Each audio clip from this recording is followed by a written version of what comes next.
Chapter 11:16. Tang Qianqi's face was even more colorful. His face turned green and white like a kaleidoscope. He kept wailing in his heart. I'm doomed. Song Huawu is Song Qingshu's younger sister. He had actually captured her. This time his little life could not be guaranteed. Jean Beibei and the other girls were also full of question marks. Hong Zhu was the most surprised. He had been to the Song family often, but he had never heard that Song Qingshu had a younger sister. But when he looked carefully, he found that the two of them did look a little similar. Song Huawu was the one who was most shocked. Her mouth was slightly open, and she looked stunned. She did not even know when the chair had slipped from her hand. Her mind was in a mess. Song Billion had told her that she was an orphan since she was a child. How could she suddenly become a relative of a martial arts practitioner? And they seem to be very powerful people. This is not a good place to talk. Let's leave first. Song Qingshu completely ignored the strange looks of the people around her. She turned around and glanced at Tang Qianling, as if she were looking at a dead man. She said sarcastically, Master Ling, I'm going to take all of them away now. You won't have any objection, will you? No, of course not. We're really in a bad mood. We don't know each other. Tang Qianling still wanted to make friends with her, but when he saw Song Qingshu's glare, he immediately changed the topic and said, I didn't know the situation before, but now that I know that Miss Song is your younger sister, it's only natural that you take her away. Her friends will also go with her, right? Do you want me to ask someone to send you back to the Song family? Tang Qianling's smile was extremely forced. He hoped that Song Qingshu would leave as soon as possible. Otherwise, he would not be able to stand it if she caused more trouble. Song Qingshu snorted disdainfully and ignored his proposal. She directly left Tang Qianling's residence with the girls. She walked through the Tang family's residence deftly, as if there was no one around. She did not even run into a single guard, and walked out of the back door smoothly. Tang Qianling heaved a huge sigh of relief after making sure that Song Qingshu, the malefic Song Qingshu, had gone far away. He couldn't help but feel furious when he recalled all the bad things that had happened to him recently. When he saw Tang Qianqi standing beside him, he raised his hand and gave him a slap, reprimanding him harshly. If it weren't for the fact that he was still injured, Tang Qianling would have beaten him up. Tang Qianqi was just rejoicing that Song Qingshu didn't have time to punish him before Tang Qianling slapped him so hard that he saw stars. However, in order to continue hugging Tang Qianling's thigh in the future, he could only swallow his anger and obediently listen to the scolding. He didn't even dare to wipe the spittle that splashed on his face. After Tang Qianling was done scolding him, Tang Qianqi obediently brought out medicinal pills to treat his injuries. He also found a few maids to serve him, not daring to complain. Song Qingshu, you just said that Song Huawu is your sister. What's going on? After Song Qingshu and the others safely returned to the Hong family, Hong Zhu saw that Song Qingshu had no intention of leaving and was still standing there. Song Huawu also seemed to be too embarrassed to say anything, so he took the initiative to ask, What do you mean what's going on? Huawu is indeed my sister. Song Qingshu had a matter-of-fact expression on his face, as if this matter should be known to everyone. But I've never heard you mention it before. Could it be that you've taken a fancy to her, so you deliberately said that? Hong Zhu pursed his lips and reminded him, Don't blame me for not telling you, but Huawu has a boyfriend. You'd better give up on that idea. What nonsense are you talking about? How could I have taken a fancy to my sister? I've never mentioned it before because it's a long story, and I can't explain it clearly in a short time. But Song Qingshu suddenly stopped, and the expression on his face became much more serious. He turned to look at Song Huawu and asked, You have a boyfriend? Song Huawu was startled. Although she was a little uncomfortable with Song Qingshu's serious expression, she still nodded. Song Qingshu immediately frowned and asked, Who is your boyfriend? Which sect is he from? What's his name? How strong is he? Is he stronger than me, your second brother? Has he bullied you before? Has he mistreated you in any way? Song Huawu looked at Song Qingshu with a surprised look on her face. He had asked a lot of questions in one breath, and Hong Zhu rolled his eyes as he listened to him. He even regretted bringing up this matter. The other women also looked at Song Qingshu with disdain. They couldn't figure out why a grown man like him would be so long-winded. Humph, my cousin-in-law is awesome. He's the handsome and rich second generation of the Xiao family. And he can even perform magic. Jean Bebe pursed her lips and retorted loudly. Although she did not know Song Qingshu's identity, this guy was too arrogant, wasn't he? He actually compared Xiao Chun with himself. The Xiao family? Song Qingshu carefully recalled and shook his head. I've never heard of such a family in the martial arts circle. Handsome and rich. What's the use of being handsome and rich? He can't even protect his girlfriend. Magic tricks. Does he think that he can match up to my sister with this kind of small tricks? He's too naive. Jean Bebe's fury was immediately ignited. Glaring at Song Qingshu, she waved her fists and shouted, "Don't be too arrogant. If my cousin-in-law learns that you dare to hit on Sister Huawu, he will definitely come here and beat you up." With disdain on his face, Song Qingshu sneered. Fine. Just let him come to me. At that time, I want to see who is the one who will beat the other up. Bebe, don't talk nonsense. Xiao Chun is not so barbaric as to pick a fight with other people. Song Huawu comforted Jean Bebe first. Then she turned around and looked at Song Qingshu. Her face immediately turned cold. She had felt quite close to Song Qingshu before, but the guy's words had touched her sore spot. Her fondness for him immediately plummeted. She bowed to him and said casually, "Mr. Song, thank you for saving my life, but I'm just an ordinary person in the secular world. I don't think I'm related to you at all. I think you might have mistaken me for someone else." "Sister, why are you so polite to me?" Seeing the disgust on Song Huawu's face, Song Qingshu thought that she was unwilling to admit their blood relationship. He hurried to explain, but Song Huawu interrupted him before he opened his mouth. Song Huawu was even more annoyed that Song Qingshu kept calling her sister. She said stiffly, "Mr. Song, Xiao Chun and I are in love with each other. I don't think I need to report it to you." "Xiao Chun? The Xiao family? My God. Are you talking about the descendant of the Xiao family in the secular world? How can you do that?" Song Qingshu suddenly recalled that Song Bilian had once reported to him about the entanglement between Xiao Chun and Huawu.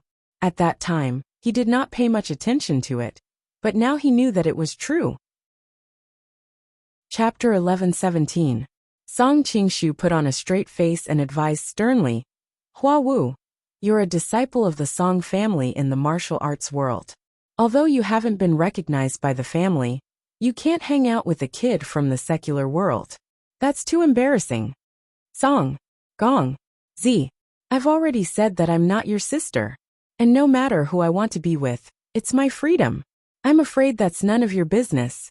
Song Huawu clenched her fists tightly. Her trembling body showed how angry she was. Although Song Huawu was very grateful to Song Qingshu for saving her, this guy was too shameless. Not only did he look down on Xiao Chun and belittled him, but he also tried to stop her from falling in love with him freely. Even if Song Qingshu was really her brother, he was too controlling. That's right, Huawu is right.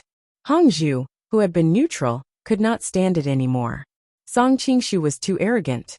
She could not hold back and said, "Song Qingshu, don't be in a hurry to stop other people's marriages. How did Song Huawu become your sister? Not to mention her. Even I haven't heard about this from you. Can you explain it to me first? If you want to recognize her as a relative, you have to know the ins and outs, right?" Song Qingshu was silent for a while. Finally, he looked at Song Huawu and said, "Actually, Huawu is my half-sister.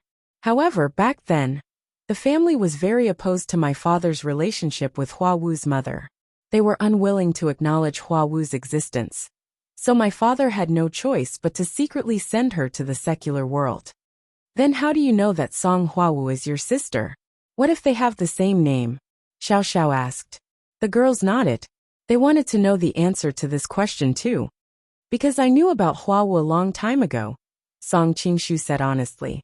"When I found out about this, I specially sent Pang Bilian, Song Bilian, to the Supernatural Investigation Bureau to protect her.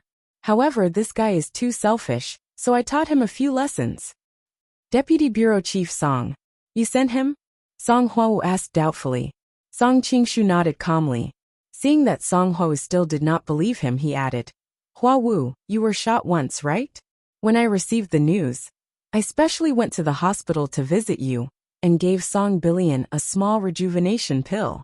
Hua Wu, if you still don't believe me, you can call Song Billion and ask him. He knows this very well. Song Hua Wu subconsciously took out her phone and found Song Billion's number. She looked at the screen and hesitated for a while, not knowing if she should call him. She really wanted to know the truth, but she was also a little afraid. She was afraid that if things were really as Song Qingshu said, she would not be able to accept it. Hua Wu, I understand how you feel, but the blood of the Song family flows in your veins. This is something that no one can change. Song Qingshu softened his tone when he saw that Song Hua Wu was wavering. If you're really Dancing Flower Sister's brother, I don't think you're qualified to be one. Hua Wu has suffered so much in the secular world. Why didn't you bring her back? If we weren't arrested today, you wouldn't have done anything. Jean Bebe snorted and protested angrily. Yes, I admit that I'm not qualified. Back then I, Song Qingshu, was just a second young master. I was not valued by the family, and I didn't have much say. I could only secretly send people to protect you. I didn't even dare to tell the public that I had a sister. Song Qingshu clenched his fists and gritted his teeth. But it's different now. Now, I have some status in the Song family, and I've made up my mind. I'll bring you back sooner or later, and you'll be the eldest miss of the Song family. When the women heard Song Qingshu's emotional words, Jean Bebe and Xiao Xiao were slightly moved. Hangzhu was extremely shocked. She had seen Song Qingshu's hard work in the past few years. She thought that he was trying to climb up the social ladder for the sake of power. She didn't expect him to have such a reason. On the contrary, Song Hua Wu did not have much reaction after hearing what he said. She lowered her head and thought for a while. Then she asked calmly, Okay, even if what you said is true, let me ask you, where is my mother now? If you can bring her to see me, I'll believe everything you said. She has passed away. Song Qingshu's face turned a little gloomy when he heard Song Hua Wu's question. It seemed that he was unwilling to talk about this topic. After pondering for a while, he forced a smile and changed the topic. Even if your mother is gone, you're still my sister. I'll never give up on you. Why don't you come back to the Song family with me now? Father will be very happy. He is Long. Haha, he's your father, not mine. Song Hua Wu suddenly became very emotional. She waved her hand to stop Song Qingshu's persuasion. Pointing at him, she asked word by word, Tell me the truth. Why did my mother die? And why didn't your father protect her well? Song Qingshu was very embarrassed. He did not know how to tell the truth. After thinking for a while, he could only comfort her with kind words.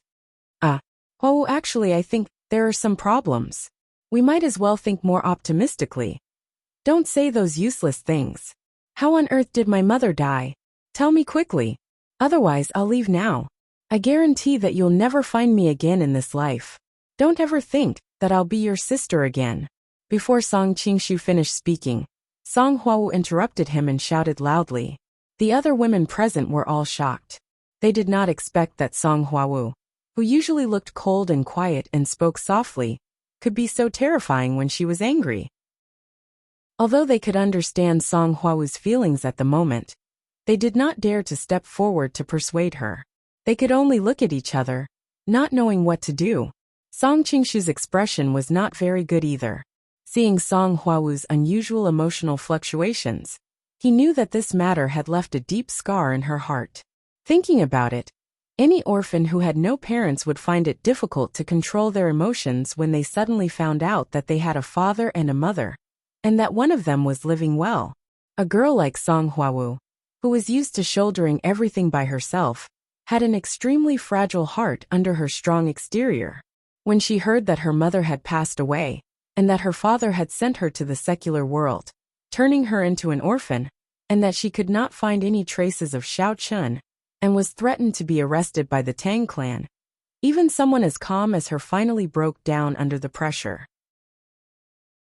Chapter 11:18.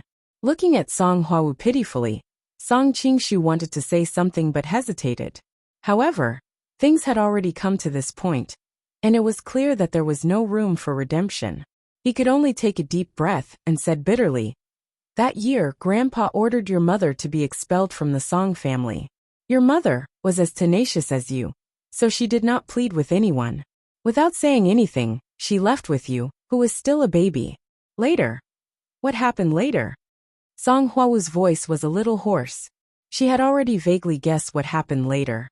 Song Qingshu shook his head helplessly and said, When my father found her, she had already committed suicide. Only you, who was sleeping soundly, and a handwritten letter were left behind. Although she was prepared in her heart, Song Huawu still felt like a bolt from the blue. Her body softened and she almost fell. Fortunately, Hong Zhu, who was standing not far from her, reached out and supported her. Only then did she manage to stand up. Seeing this, Song Qingshu sighed. He carefully took out a yellowed envelope from his arms and handed it to Song Huawu. He said with a heavy expression, After my father witnessed this scene, he was greatly stimulated. He was extremely depressed and drowned his sorrows in alcohol all day long. He never had the courage to open this letter. Song Huawu stared at the envelope. For a moment, she did not dare to reach out to take it. She only felt that her mind was in chaos. Later, my father gave this letter to me and sent you to the secular world. He also repeatedly told me that I must send someone to take good care of you.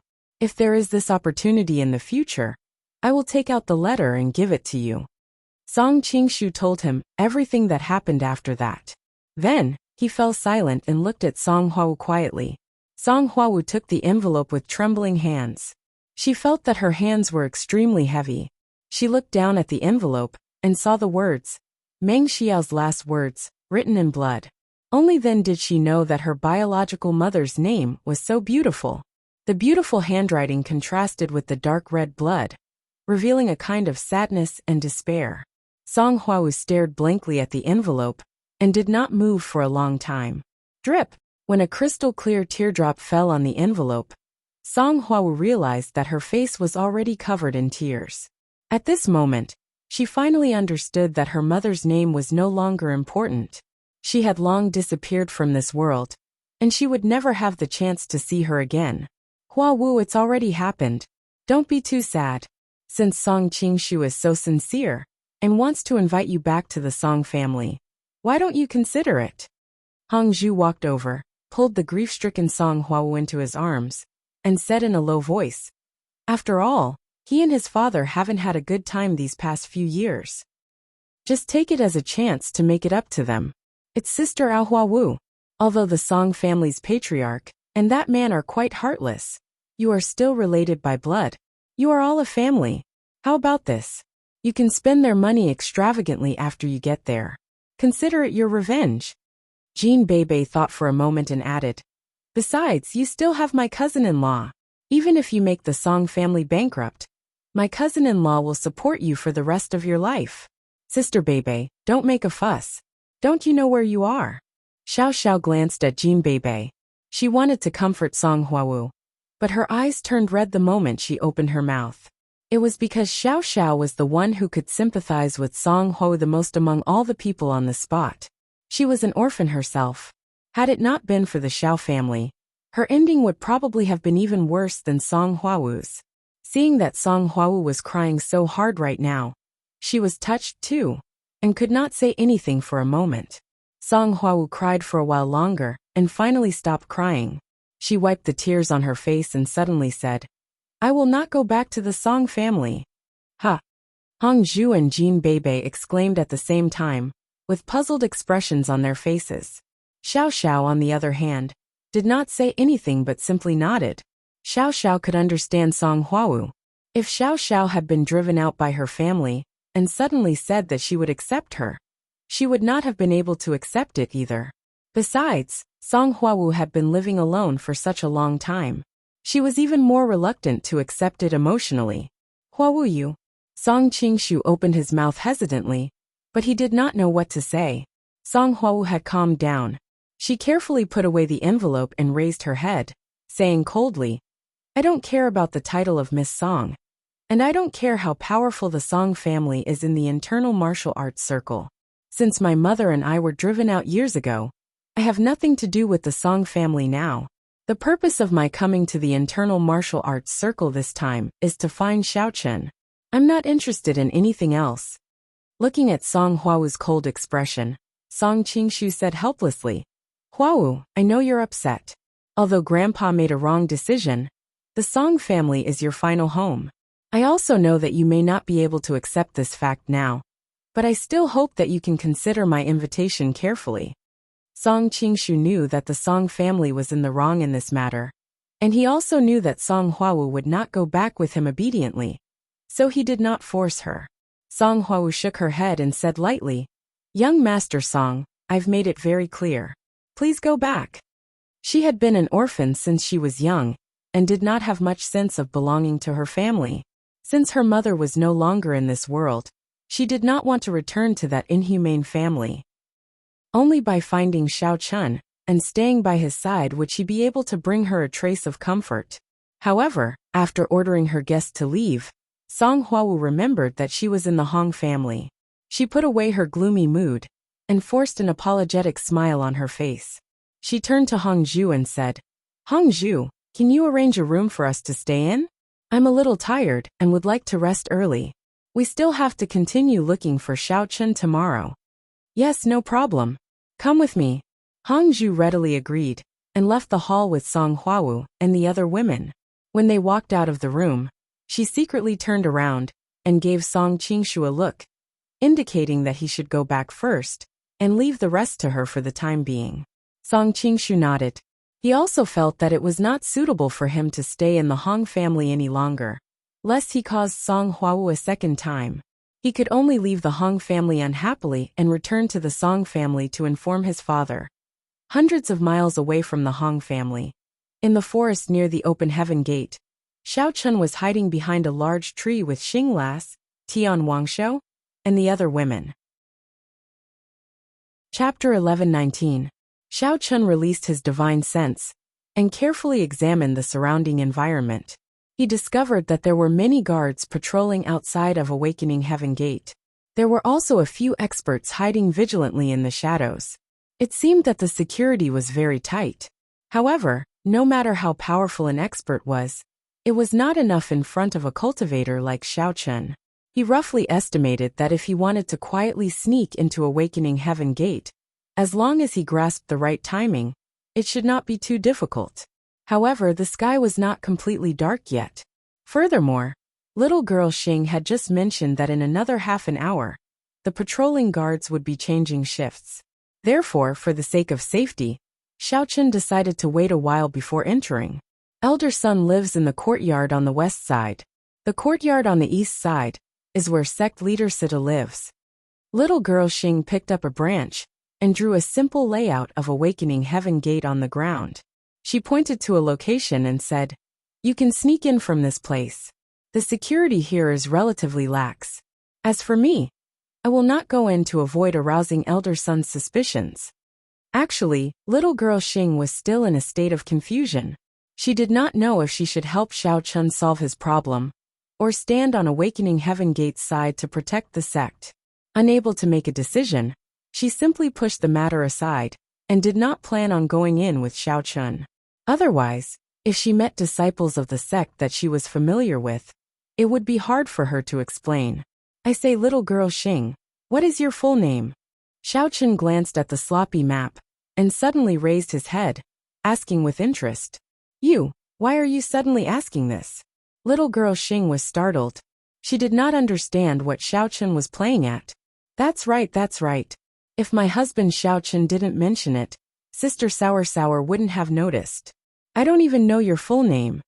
Tian Sour also added, Tell us your name.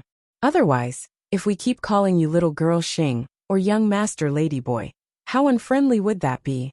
It's better to call you by your name, or we can call you Xing Xing. Tian Sour pinched his chin and repeated the two words Xing Xing a few times. He felt that it was quite smooth to say. Xiao Chen shrugged and said, I've known you for so long, and I only know that you have the nickname of Young Master Yao. Others also call you Young Master Xing, but that can't be your real name, right? Tell me your full name, so that I know how to address you in the future. What do you think? Weren't you the one who gave me the nickname Prince Ladyboy? You still have the nerve to say it out loud. Little Miss Xing angrily rebuked. Then, she intentionally turned her head and looked at the open heaven gate not far away, as if she was unwilling to mention her own name. If it weren't for the fact that you always look like a woman dressed as a man, why would I give you such a nickname? Xiao Chen had an innocent look on his face as he said in all seriousness. Furthermore, how awkward would it look for a girl to wear men's clothing every day? Besides, some places are wrapped too tightly and airtight. It will shrink very easily. After he finished speaking, Xiao Chen put on a, "You know what I'm talking about," expression and glanced at a certain part of Miss Xing with a smirk. What shrink? I didn't wrap it too tightly, right? Little Miss Xing was confused at first, but when she saw Xiao Chen staring at the area in front of her, she instantly understood what he meant. Her face became as red as a piece of cloth, and she angrily scolded. You bastard! Where are you looking at? So what if I like wearing men's clothing? What does that have to do with you? Shoo!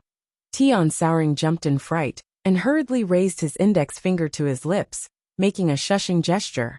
He pointed to a place not far away and said in a low voice, Xing Xing, don't speak so loudly. Look, even the patrolling guards have been lured over by you. Aya, what should we do? If they discover us, we'll be in trouble. Sister Souring doesn't want to die yet. Little Miss Xing also sensed that the situation was not good. She hurriedly extended her hand to cover her mouth, but in her panic, she subconsciously took a step back. She accidentally stepped on a branch under her foot, making a crisp gotcha sound.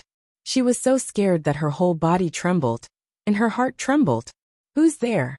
The group of guards happened to be patrolling nearby, and when they heard the commotion, they loudly shouted.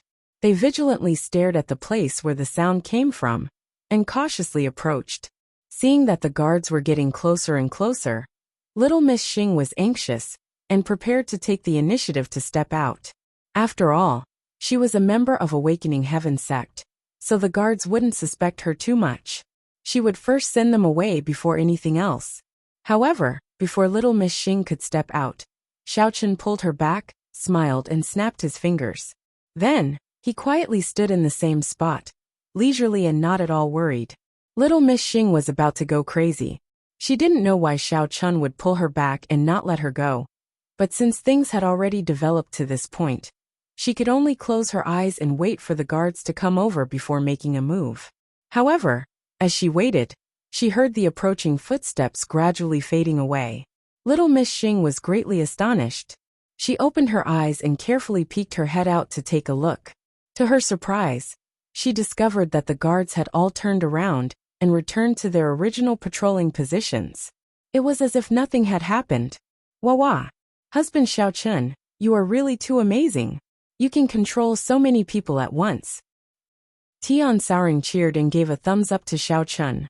Then she pounced on him and gave him a kiss on the cheek. Then with a face full of yearning she said, when can Sister Souring learn this move? Then, I will be able to dominate the martial arts world. Hee hee hee. Alright. Don't show off your love in public. Is it fun or not? Little Miss Xing's heart had just returned to her stomach when she turned around and saw this scene. She couldn't help but say in a bad mood, TSK, you are obviously envious, jealous and hateful. Just now, you were the one who was careless and lured the guards over. If it wasn't for husband Xiao Chen, Sister Souring would definitely be exposed. Tian Souring rolled her eyes and thought to herself, so what if I show off my love? In the future, I still want to practice 3 cultivation and 4 cultivation with husband Xiao Chen. Xiao Chen shrugged his shoulders carelessly. Even if there were a few more of these low-level guards, he could use his mind control to control them all. It wasn't a problem at all. Little Miss Xing directly ignored Tian Souring. She looked down at the direction of the shadows and calculated the time. Then, she pointed at the day's tang and said to Xiao Chen, Alright, it's almost time to change shifts. Xiao Chen, hurry up and get ready. You can go in 5 minutes. Remember to bring Tang along. Be careful when you go in. Isn't there still 5 minutes? What's the rush? Xiao Chen stretched his body and suddenly thought of something. He asked, Oh right, little Miss Xing, you haven't answered the question I asked you just now. What is your name? Why is it so difficult to know your name? Chapter 1120. Xing. My name is Xing. Isn't it just a name? There was no end to the questions. It was so annoying. Didn't I say it when we were at Lanqing University? Do you have amnesia? Xing girl said impatiently. She was obviously very dissatisfied with her name, but she couldn't do anything about it. Everyone called her that since she was young, so she could only accept it passively. Your name is Young Master Xing? Xiao Chun was stunned for a moment, but he quickly recalled the self-introduction that Xing Chick had given him during class at Lanqing University. He immediately burst into laughter. Ha ha ha, your name is really not bad. I will also change my name to Xiao Gongzi in the future. It sounds so cool. No, I want to change my name to Handsome Brother Xiao. Only then will it match my attributes. Go away, stop fooling around. Look, the guards over there are starting to change shifts. You should hurry and take Tang in. Tian Siruan will wait for you here with me. It will definitely be fine. Go and come back quickly. Don't waste time. Xing girl waved her hand helplessly. She couldn't be bothered to argue with Xiao Chun. It was more important to get down to business. Seeing that there was movement at the gate, Xiao Chun nodded and put away his playful thoughts. He picked up Tang and prepared to walk in the direction of Qitian Gate. But just as he took a step, he suddenly felt the phone in his pocket vibrate. At first, Xiao Chun thought that someone sent him a WeChat message, so he didn't pay much attention and continued to walk forward. However, after Xiao Chun took a few steps, he felt that the phone still didn't stop vibrating. This was obviously not WeChat. It seemed that someone should be calling him. After hesitating, Xiao Chun turned around and put Tang down first. Then, he took out his phone and glanced at it. Jia Muzin's name was displayed on the phone. Xiao Chun was a little surprised, but he still pressed the answer button. Xiao Chun, where are you now? Something big happened to the Jia family. Before Xiao Chun could speak, Jia Muzin on the other end of the phone said impatiently, and his voice sounded very urgent. What's going on? I'm now near the open heaven gate. Don't be too anxious. Tell me what happened. Xiao Chun frowned and pulled Tang with his other free hand. He walked back and thought that it was fortunate that he had not yet entered the open heaven gate. Otherwise it would be troublesome. Seeing that Xiao Chun hadn't gone far before returning with his phone, Miss Xing and Tian Siruan looked at each other in bewilderment. Since there was no one around them, it was very quiet. Xiao Chun's phone was very loud, and they could also hear Jia Muzin's anxious voice on the other end of the phone. It sounded like something really serious had happened. Just now, Jia Yubian brought a group of people and injured Grandpa. They even captured Jia Tuyao, Jia Yudo, and other family members. Only me and the others saw that the situation was not good, and escaped into the secret passage. Jia Muzin lowered his voice and said hurriedly, now the Jia family is basically under the control of Jia Yubian's people. They are searching around outside. They should be here to catch me and the others. Jia Muzin's voice sounded very nervous, and he kept panting. It should be because he escaped in a hurry and hadn't recovered yet. Motherf *Cur. I didn't expect Turtle Whip to have so many tricks up his sleeve. I should have killed them directly before. Xiao Chun suddenly became furious and scolded fiercely. Considering that Jia Muzin's situation was more urgent, he immediately said, where are you now? I'll rush back immediately. Jia Muzin said in a low voice, We are in a secret passage in the backyard of the Jia family. It should be quite safe for the time being. Boom! Before Jia Muzin's voice had died away, Xiao Chun heard a sudden loud noise on the other end of the phone, and then came Jia Yubian's sinister laughter. Ha ha ha! You two stinking brats really hiding here. What, did you think I couldn't find you? I might as well tell you that I was responsible for building this secret passage. What a complete idiot. Jia Muzin and the Jia Renzhong were both shaken to the ground by the huge impact, and their phones fell to the side. Fortunately, they didn't hang up, and Xiao Chun could still hear the conversation between the two sides. Jia Yubian, I didn't expect you to be so despicable. You actually joined forces with outsiders to injure my grandfather, and even imprison most of the Jia family. What do you want? Jia Muzin glared at Jia Yubian and shouted loudly. Hee, what do I want? Why don't you ask your grandfather what he wants? Jia Yubian laughed strangely and spat. He looked coldly at Jia Muzin and the Jia Renzhong, and said with a gloomy face, "That old thing should have died long ago. I have made so many contributions to the Jia family, and I have worked hard for everything. I didn't expect him to be so muddle-headed as to side with you two stinking brats who have no strength and ability. He even refused to let Huoyan be the successor. He is really King blind. The successor is personally chosen by grandfather through a family competition. Since Jia Huoyan doesn't have the ability, then you can't blame others for being too outstanding, because others are more suitable than him for this position." At this time, Jia Renzhong also said angrily, "Jia Yubian, you have done such a disgraceful thing. Are you not afraid of being struck by lightning?" Jia Muzin propped himself up and helped Jia Renzhong up as well. He glared at Jia Yubian, wishing he could just slap him to death with a single palm. What a joke. I think the ones to be struck to death should be the two of you, right? You two bastards, what qualifications do you have to lecture me? Why don't you take a look at your own situation? You are simply courting death. Jia Yubian sneered and slowly walked in front of Jia Muzin and the Jia Renzhong. He raised his hand and gave each of them a slap. Pa! Pa! The left side of their faces turned red at the same time, and blood flowed out from the corners of their mouths. However, the two of them moved in unison. Neither of them revealed any expression of fear. Instead, they both clenched their teeth and fiercely glared at Jia Yubian.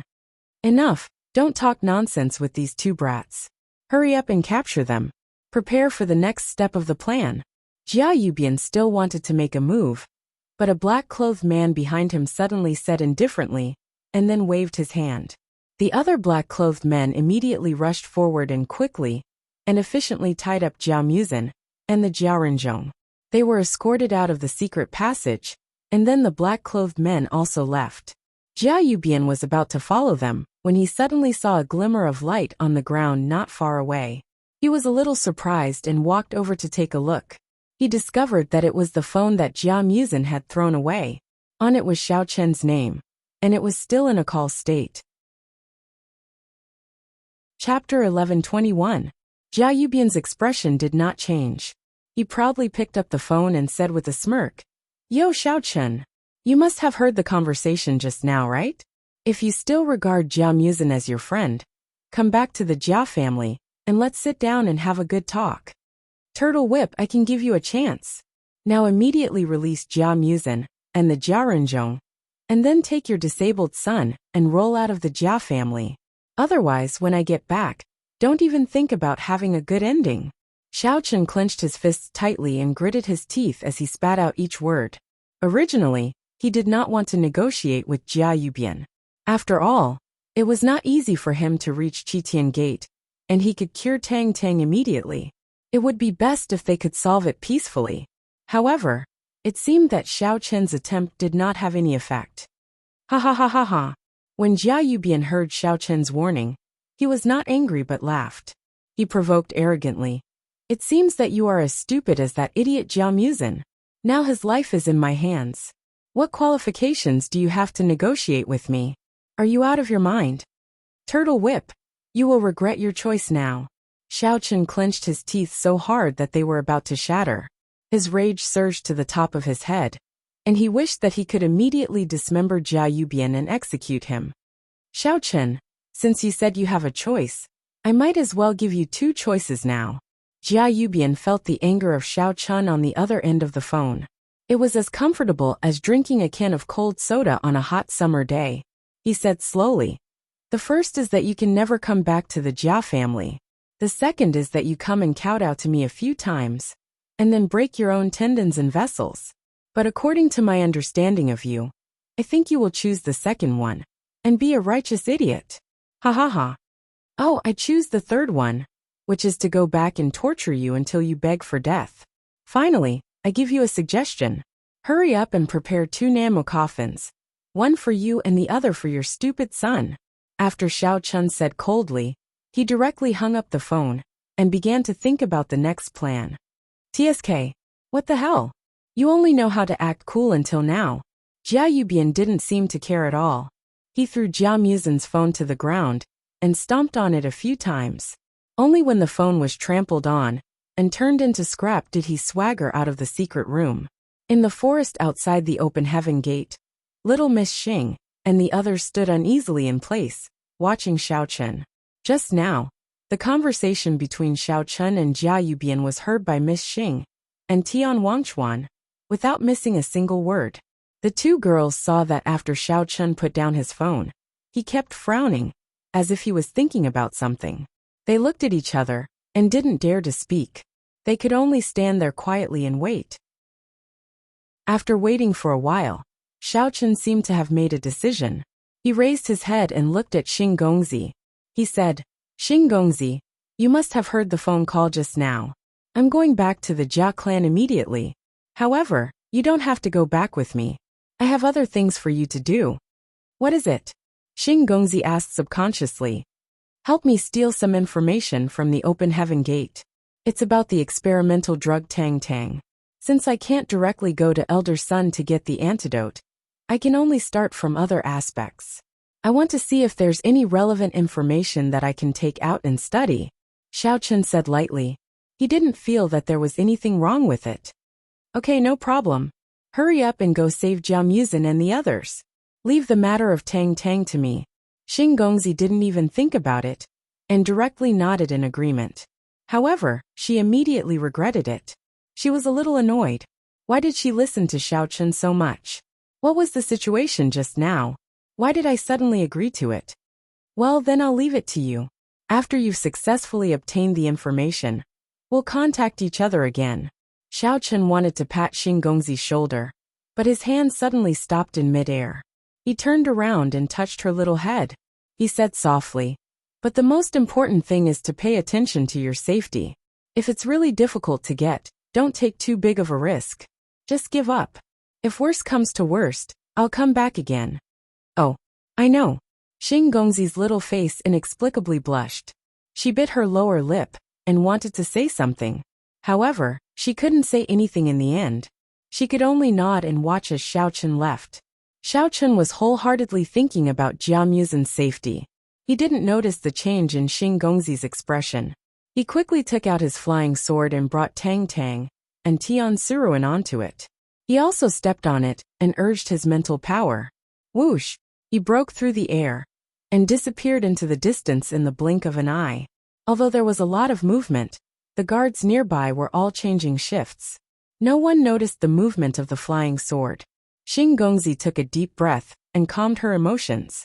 Then, she put on a cold face and slowly walked towards the open heaven gate.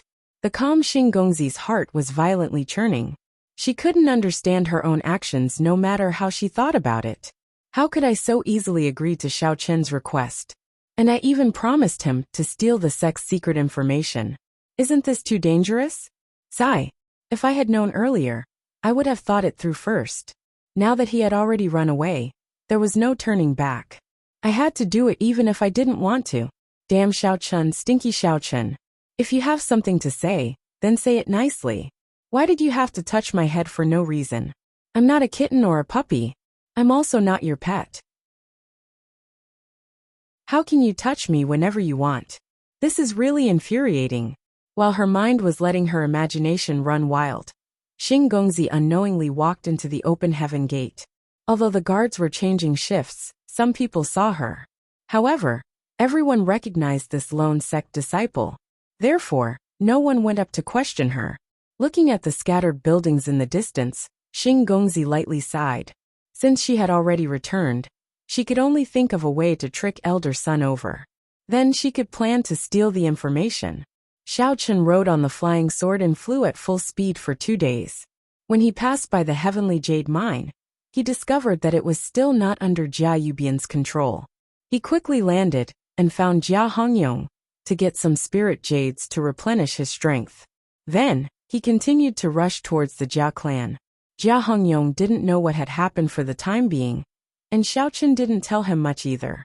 He only warned him to keep a close eye on him, and not to let anyone he wasn't familiar with, or not on Jia Muzin's side into the mine. Jia Hongyong didn't know what was going on. However, he still listened to Xiao Chen's words. He immediately agreed, and specially increased the number of guards in the mine. Xiao Chen flew for a while. It wasn't until the second night that he finally arrived near the Jia clan. He first found a safe place and put Tian Suruan and Tang Tang down. After making proper arrangements for them, he gave the token that controlled Tang Tang to Tian Suruan for safekeeping and told her to take good care of Tang Tang. Chapter 1122. He was now going to the Jia family to rescue people. At present, the entire Jia family should be under Jia Yubian's control. The specific situation was still unknown. Xiao Chen did not intend to bring the weak Tian Suruan and the confused Tang Tang in. Otherwise, it would be easy to make mistakes, and he would not be able to protect them if he was careless. Although Tian Suruan was usually stubborn, he was very obedient at critical moments. He did not pester Xiao Chen endlessly. Instead, he told him to be careful and come back early. Then he obediently stayed where he was. After making all the necessary preparations, Xiao Chen set up a monitoring formation and seized the time to sneak into the Jia family under the cover of night. However, out of caution, Xiao Chen did not rush in rashly. Instead, he first used his divine sense to check the location of Jia Muzin and the others. After looking around, he discovered that other than Jia Muzin, who was tied up in the hall by Jia Yubian and personally guarded by people, the others were locked up in Jia Muzin's room in the courtyard. Furthermore, there were 2 men in black standing guard outside the door. After thinking for a while, Xiao Chen decided to rescue the others first. After all, Jia Muzin had more people on his side. If he went to rescue them directly, it would easily alarm the enemy. It was safer to rescue the others first. Thinking of this, Xiao Chen directly rode the flying sword and quietly came to the top of the courtyard. At present, he still did not know the strength of the 2 men in black. With the mentality of giving it a try, Xiao Chen released his mind power to control all of them. If he succeeded, there would be no need to use force. Unfortunately, the reality was often not so smooth. When Xiao Chen's mind power invaded the bodies of the men in black, he was shocked to find that he could not control their behavior at all. What was going on? Ever since Xiao Chen learned to use mind power, he had never encountered a situation where he could not control it.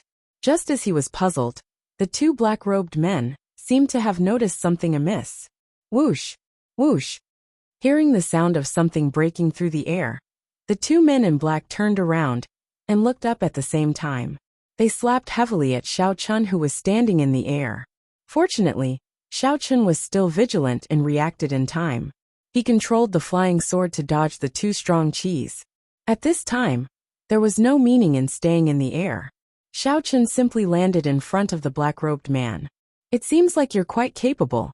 You're only at level 5 honorable realm, but you were able to discover my location so quickly, Xiao Chen said calmly. However, in his heart, he felt that these 2 men in black were not simple. First of all, based on the fact that he couldn't control them, this wasn't something an ordinary venerable could do. According to the Elder Heaven Ancestor, his mental strength should be able to suppress a venerable of the same level. Secondly, they were able to sense the abnormality so quickly and directly determine that Xiao Chen was in the air from the source of the spiritual power release, and then instantly counterattack. This was even more unbelievable. This was the first time Xiao Chen had encountered such a situation. When the 2 men in black saw Xiao Chen, they did not respond to his probing. Instead, they charged at him from both sides without a word. Then, they each slapped their palms towards Xiao Chen's chest and head. The 2 fierce palms were obviously using their full strength. It seemed like they were planning to kill Xiao Chen in one blow. Xiao Chen originally wanted to find out some information, but he didn't expect the 2 men to attack him so quickly. However, his reaction was also very fast. Although his opponents were only at level 5 honorable realm, he didn't dare to be careless. Both his palms struck out with all his strength towards the 2 men in black. Bang! The 3 palms collided with each other, producing a muffled sound. It was clearly 2 palms, but it sounded like there was only one sound. However, to Xiao Chen's surprise, the 2 men in black acted as if nothing had happened. They were only pushed back a few steps, and their faces were expressionless. It seemed like they were not affected at all.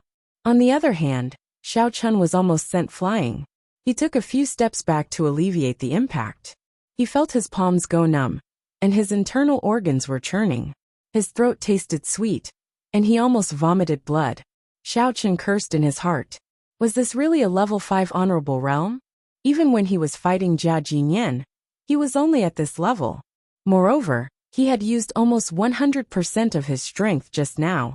Why did it seem like it didn't have any effect on them? Xiao Chun wanted to adjust his breathing for a while to calm the chaotic qi and blood in his body. However, just as he regained his footing, the men in black attacked him again. One from the front and one from the back. This time, they didn't attack at the same time. Instead, they split into two groups. The former attacked Xiao Chun twice, while the latter observed closely from the side, waiting for an opportunity to attack. They were ready to block Xiao Chun's escape route at any time. Motherf *Ker. Don't be fooled by the fact that the two of you don't know how to talk. You're pretty good at cooperating. Xiao Chun cursed. First, he rolled to the side, dodging the attack of the first black-clothed man. However, before he could land and stand up straight, the second black-clothed man's attack followed him like a shadow. Bang! At that moment, Xiao Chun's center of gravity was unstable. He couldn't defend himself in time. Even though he had already circulated his primordial qi to protect himself, he still took the full brunt of the attack. He was sent flying a few meters away and landed heavily on the ground, spitting out a mouthful of blood. Without waiting for Xiao Chun to stand up, the two men in black turned around again, assumed a fighting stance and charged straight at him. Xiao Chun was at his wit's end. Even though the men in black only displayed the strength of a level 5 honorable, their martial arts techniques could reach the power of a level 8, or even level 9 honorable. They were almost at the level of a perfected honorable. Previously, when he was fighting with Jia Jinyan, a perfected honorable, Xiao Chun had only gained a slight advantage by relying on the Elder Heaven Ancestor's possession. However, under the pincer attack of the two men in black, even if the Elder Heaven Ancestor came out to help him, he might not have a chance of winning. Master, don't worry. I'll help you kill them. Just as Xiao Chun was at his wit's end, a voice rang out in his mind. Then, a ball of bluish-purple flames came out of his body and stopped in front of Xiao Chun for a while. It was the flame of the underworld that he hadn't seen for a long time. The flame of the underworld was different from before. The color of the flames was extremely thick, and the huge ball of flames burned brightly in the air. Its aura was quite terrifying. As Xiao Chun's strength increased, the flame of the underworld also had the strength of an honorable after it awakened. After pausing for a moment, it immediately split into two and pounced at the two men in black. But what caused Xiao Chun to be taken aback was that when the two black-clothed men saw the two balls of flames aggressively attacking towards them, not only did they not show the slightest bit of fear, they even increased their speed and continued to rush towards him. It was as if in their eyes, their only goal was to kill Xiao Chun. Everything else was just fleeting clouds. The men in black did not dodge. The two balls of flame of the underworld smashed directly onto their bodies and immediately set them on fire. Chapter 11:23. Xiao Chun was surprised to find that the flame of the underworld could penetrate their clothes and burst into countless sparks on their bodies, burning them up. The two black-clothed men instantly became flaming men. But the strange thing was, even though their skin and flesh were already making sizzling sounds, the two of them did not let out any screams, as if they did not feel any pain. They still brandished their palms in a straight line toward Xiao Chun. Just as the palm wind from the black-clothed men was about to touch Xiao Chun's body, the flames burning on their bodies suddenly surged. In the blink of an eye, they were burned to ashes along with their bones. Xiao Chun only felt a gust of wind blow past, and then he saw two pieces of black clothes fluttering to the ground.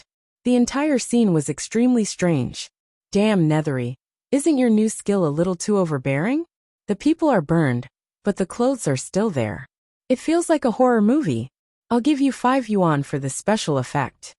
Xiao Chun looked down at the black clothes on the ground, and then looked at the flame of the underworld floating in the air. He could not help but give a thumbs up in praise. Actually it's nothing. The key is that Master's level has been greatly improved, so I can also benefit from it. The two flame of the underworld made a naughty laugh, then turned a circle in the air, gradually merged into a ball, and slowly got into Xiao Chen's body. Xiao Chen looked down, and found that he did not get any sparks. It seemed that the flame of the underworld could be released to the target. Elder Heaven Ancestor, who are these two people? With the danger averted, Xiao Chen heaved a long sigh of relief. He asked, could they be mutes? It doesn't feel like it. Not only did my mind control not work on them, but they were also lit by Nethery. They didn't know pain, and rushed to me like a kamikaze team. They really dared to die. Xiao Chen said as he squatted down and rummaged in the two black clothes, trying to find some clues. But he did not find anything that could prove the identity of the men in black, so he could only throw the clothes aside gloomily. Well, have you noticed that they have a lot in common with Tang Tang? I guess these two are also the victims of that experimental potion. Not only do they not feel pain, but their hidden strength is also much higher than they look. Elder Heaven Ancestor calmly analyzed as he recalled Tang Tang's appearance and compared her with the black-clothed man. If you put it that way, it does look like it. Xiao Chen nodded and sighed. Fortunately, Nethery came to help. Otherwise, I would have been crippled. Master, you don't have to thank me. This is what I should do. The flame of the underworld replied with a smile. Xiao Chen patted the dust off his clothes. While walking toward his room, he said in his divine sense, Nethery, I guess there will be a few more guys like this later. At that time, I can only count on you. Don't be courteous with them. Once you meet them, just kill them. Master, if there are only one or two of these guys, I can help you deal with them. But if there are too many of them, it will be a little difficult. After all, it will consume a lot of my energy to use a big move. The flame of the underworld cautiously said. Nethery also felt very uneasy about not being able to help her master. However, killing those two people had already consumed a lot of her energy. If there were another 10 or 8 black-clothed men, she would definitely not be able to handle them. No way. Xiao Chen was stunned. He pondered for a while and said, there are several black-clothed men in the hall. I guess they are all puppets. If you can't do it, you can only let Elder Heaven Ancestor possess you. Otherwise, if you can't deal with those people, you may suffer a lot. Shaking his head, Xiao Chen did not intend to think so much for the time being. He directly pushed open the door of Jia Muzin's room and walked in. When the people in the room saw the door being opened, they were all bewildered. However, when they saw Xiao Chen walk in, their faces quickly became excited. They stood up and surrounded Xiao Chen. Xiao, Hero Xiao, you are so considerate of us. You even risked your life to save us. I don't know how to thank you. Jia Yudo stood in the front, excitedly rubbing his hands and said with a flattering face. Jia Tiao stood not far from him, his face darkening. He didn't have a good impression of Xiao Chen. But now, he was saved by someone else. At this moment, his mood was very complicated, and he didn't know what to say. Oh, you don't need to thank me too much. Just stay away from me. Xiao Chen pushed Jia Yudo away with a disgusted face. He looked around, walked to Jia Renzhong and asked with concern. Renzhong, are you okay? Are you hurt? Where is Master Jia? Jia Yudo had been snubbed by Xiao Chen. Seeing that Xiao Chen didn't want to see him, Jia Yudo awkwardly curved his mouth, stepped back to stand beside Jia Tiao, and silently cursed Xiao Chen. I'm okay, but Master Jia is seriously injured. Brother Xiao, it's good that you are here. Go and see him. He is resting on the bed in the inner room. Jia Renzhong sighed heavily, separated the crowd with Xiao Chen, and walked into the inner room. When they came to the bed in the inner room, Xiao Chen saw Jia Jinyan lying on the bed with a pale face, and his eyes tightly closed. Jia Jinyan's breathing was very weak, as if he would die at any moment. Xiao Chen could not help but jump in fright. He quickly stretched out his hand to check Jia Jinyan's pulse. Only then did he realize that Jia Jinyan's injuries were actually not too serious. It was just that anxiety had attacked his heart, causing his meridians to stagnate and his heart to be blocked. That was why he had become like this. He must have been angered by Jia Yubian's sudden betrayal. Xiao Chen, Why are you here? Jia Jinyan, who had his eyes closed, suddenly felt a trace of warmth coming from his wrist. He slowly opened his eyes and saw that the person who was feeling his pulse by the bed was Xiaochen. Jia Jinyan blurted out in surprise, "Master, don't talk. Let me give you a massage." While pressing on Jia Jinyan's acupoints, Xiaochen said blandly, "Your meridians are stagnant because of the fire that attacked your heart.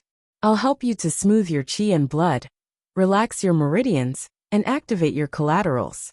After that, you only need to rest for a while, and your injury will be healed." Xiaochen didn't want to expose his ability to cure diseases with Yuan Qi for the time being.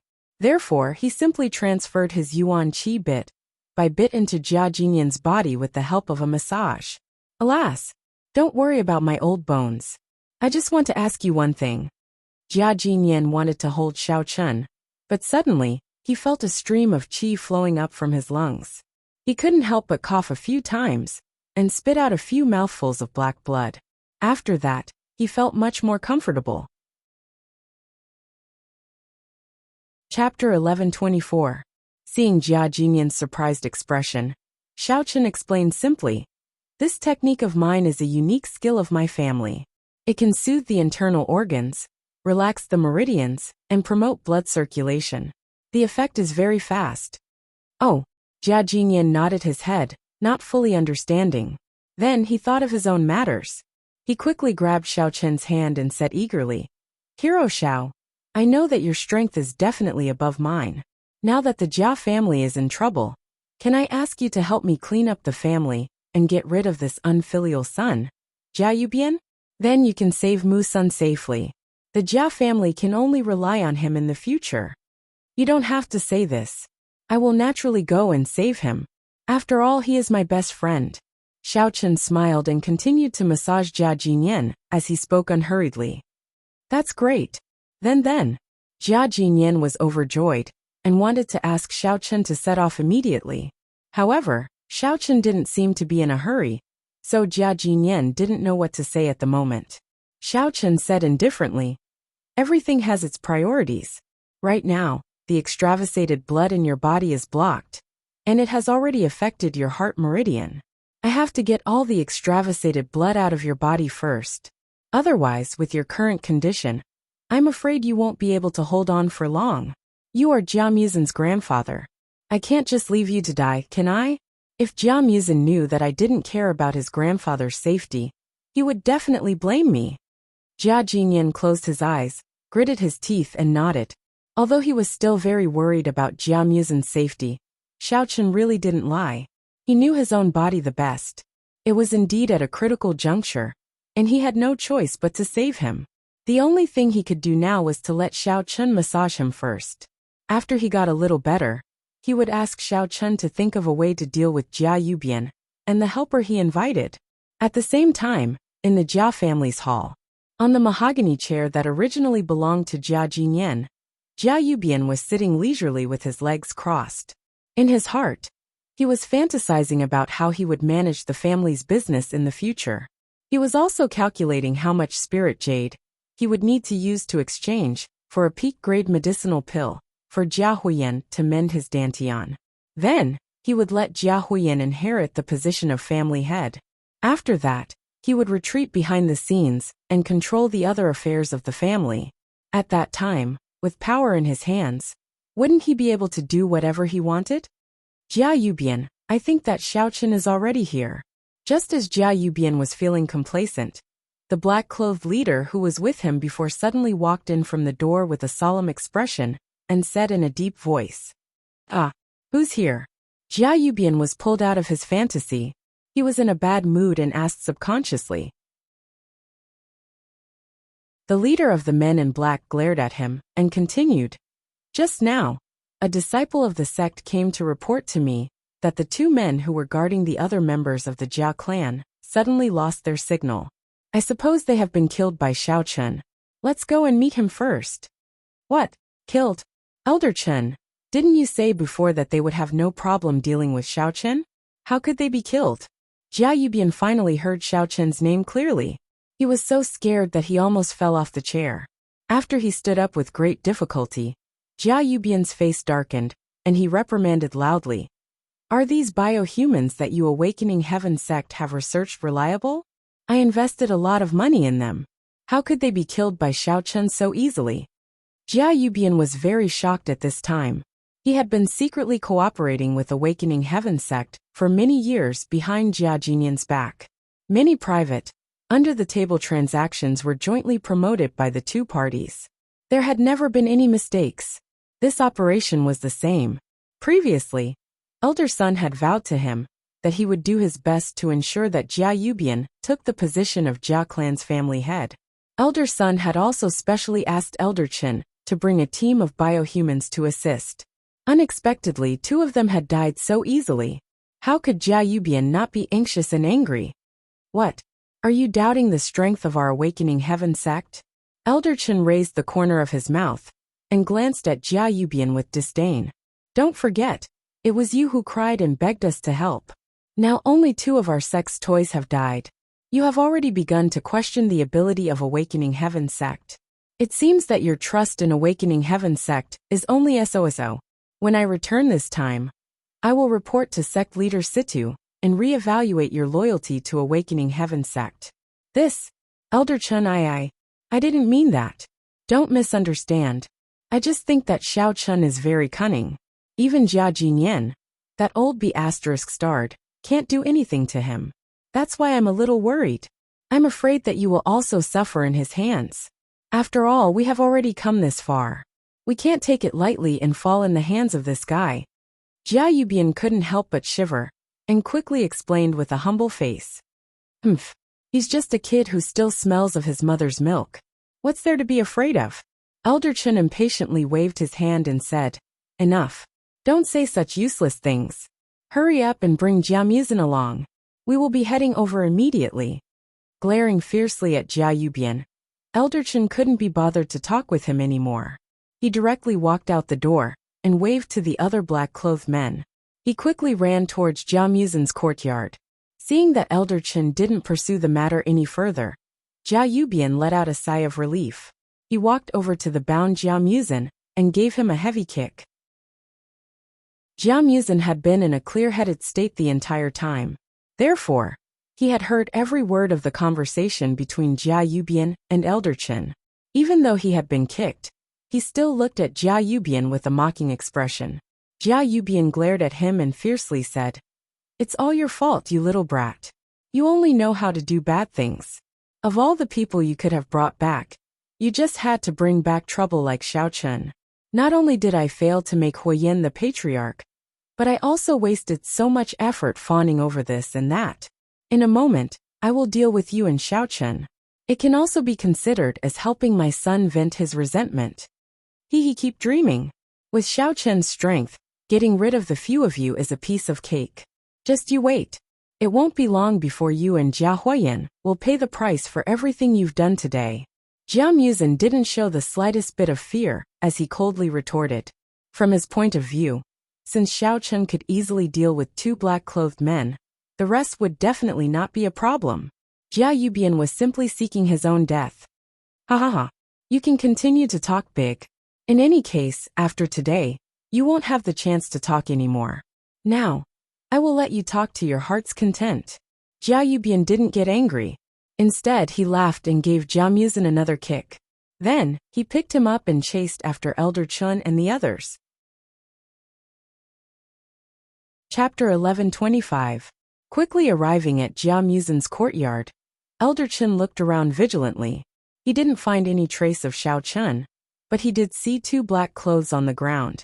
The style of the clothes was very familiar, and it should belong to the two biohumans that were killed. But what was strange was that the two corpses were gone. Apart from the two black clothes on the ground, the courtyard was empty, and there was nothing else in it. Elder Chen couldn't help but feel puzzled. He couldn't figure out what Xiaochun was up to. Why did he deliberately take off their clothes after killing them? Could it be that this Xiaochun had some strange hobbies? Feeling a slight chill for no reason, Elder Chen subconsciously tightened his clothes. Jia Yubian also arrived very quickly. Although he was very arrogant on the phone, he still felt a sense of fear when he thought about facing Xiaochun. Therefore, He didn't dare to get too close. He only held Jia Muzin tightly in his hand and was prepared to use him as a shield at any time. Xiao Chen, stop hiding and quickly get out of the room. Elder Chen threatened loudly. Otherwise, I will let Jia Yubian slowly kill Jia Muzin first, then send people in and kill all the Jia family members inside. Although his tone was very tough, Elder Chen actually didn't dare to rush into the room rashly. He was afraid that Xiao Chun had installed some kind of mechanism inside, and it would easily cause him to lose people meaninglessly. After waiting for a while, just when Elder Chen was starting to get a little impatient, Xiao Chun finally walked out unhurriedly with a sloppy appearance.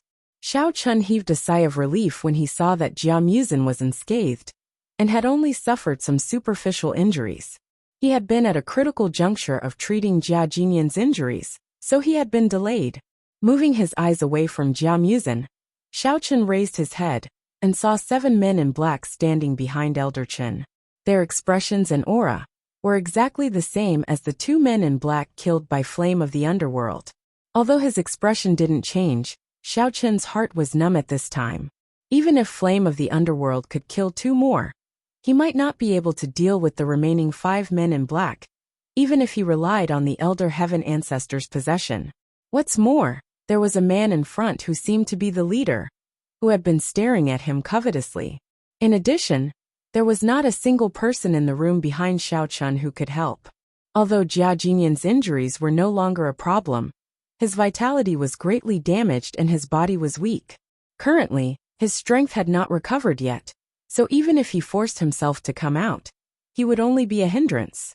Not to mention Jia Yudo and Jia Tiao. Their cultivations were way too low, and they were as timid as mice.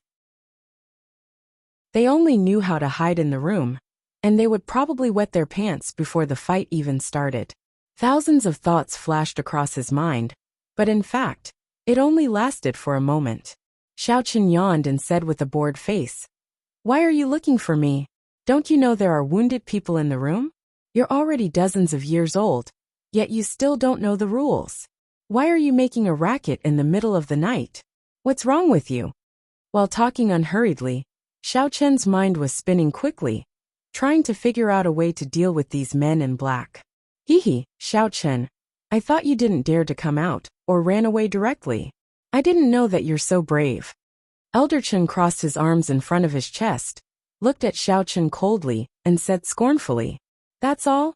If that's all, I'm leaving." Xiao Chen impatiently waved his hand, turned around and walked straight into the room. "Stop!" Elder Chen shouted. When Xiao Chen turned around, he said gloomily, "I didn't know that you're so young, but you do have some abilities. You actually killed 2 biohumans. But I'm sorry, your good luck ends here. I can give you another chance to leave your last words. Before you die, do you have anything else to say?" "Oh, I do. Do you dare to fight me one-on-one?" When Xiao Chen heard the word biohuman, an idea suddenly flashed in his mind, and he thought of a solution. But he just said it perfunctorily. "Ha ha ha. Are you scared out of your wits? This is Elder Chen from the Open Heaven sect.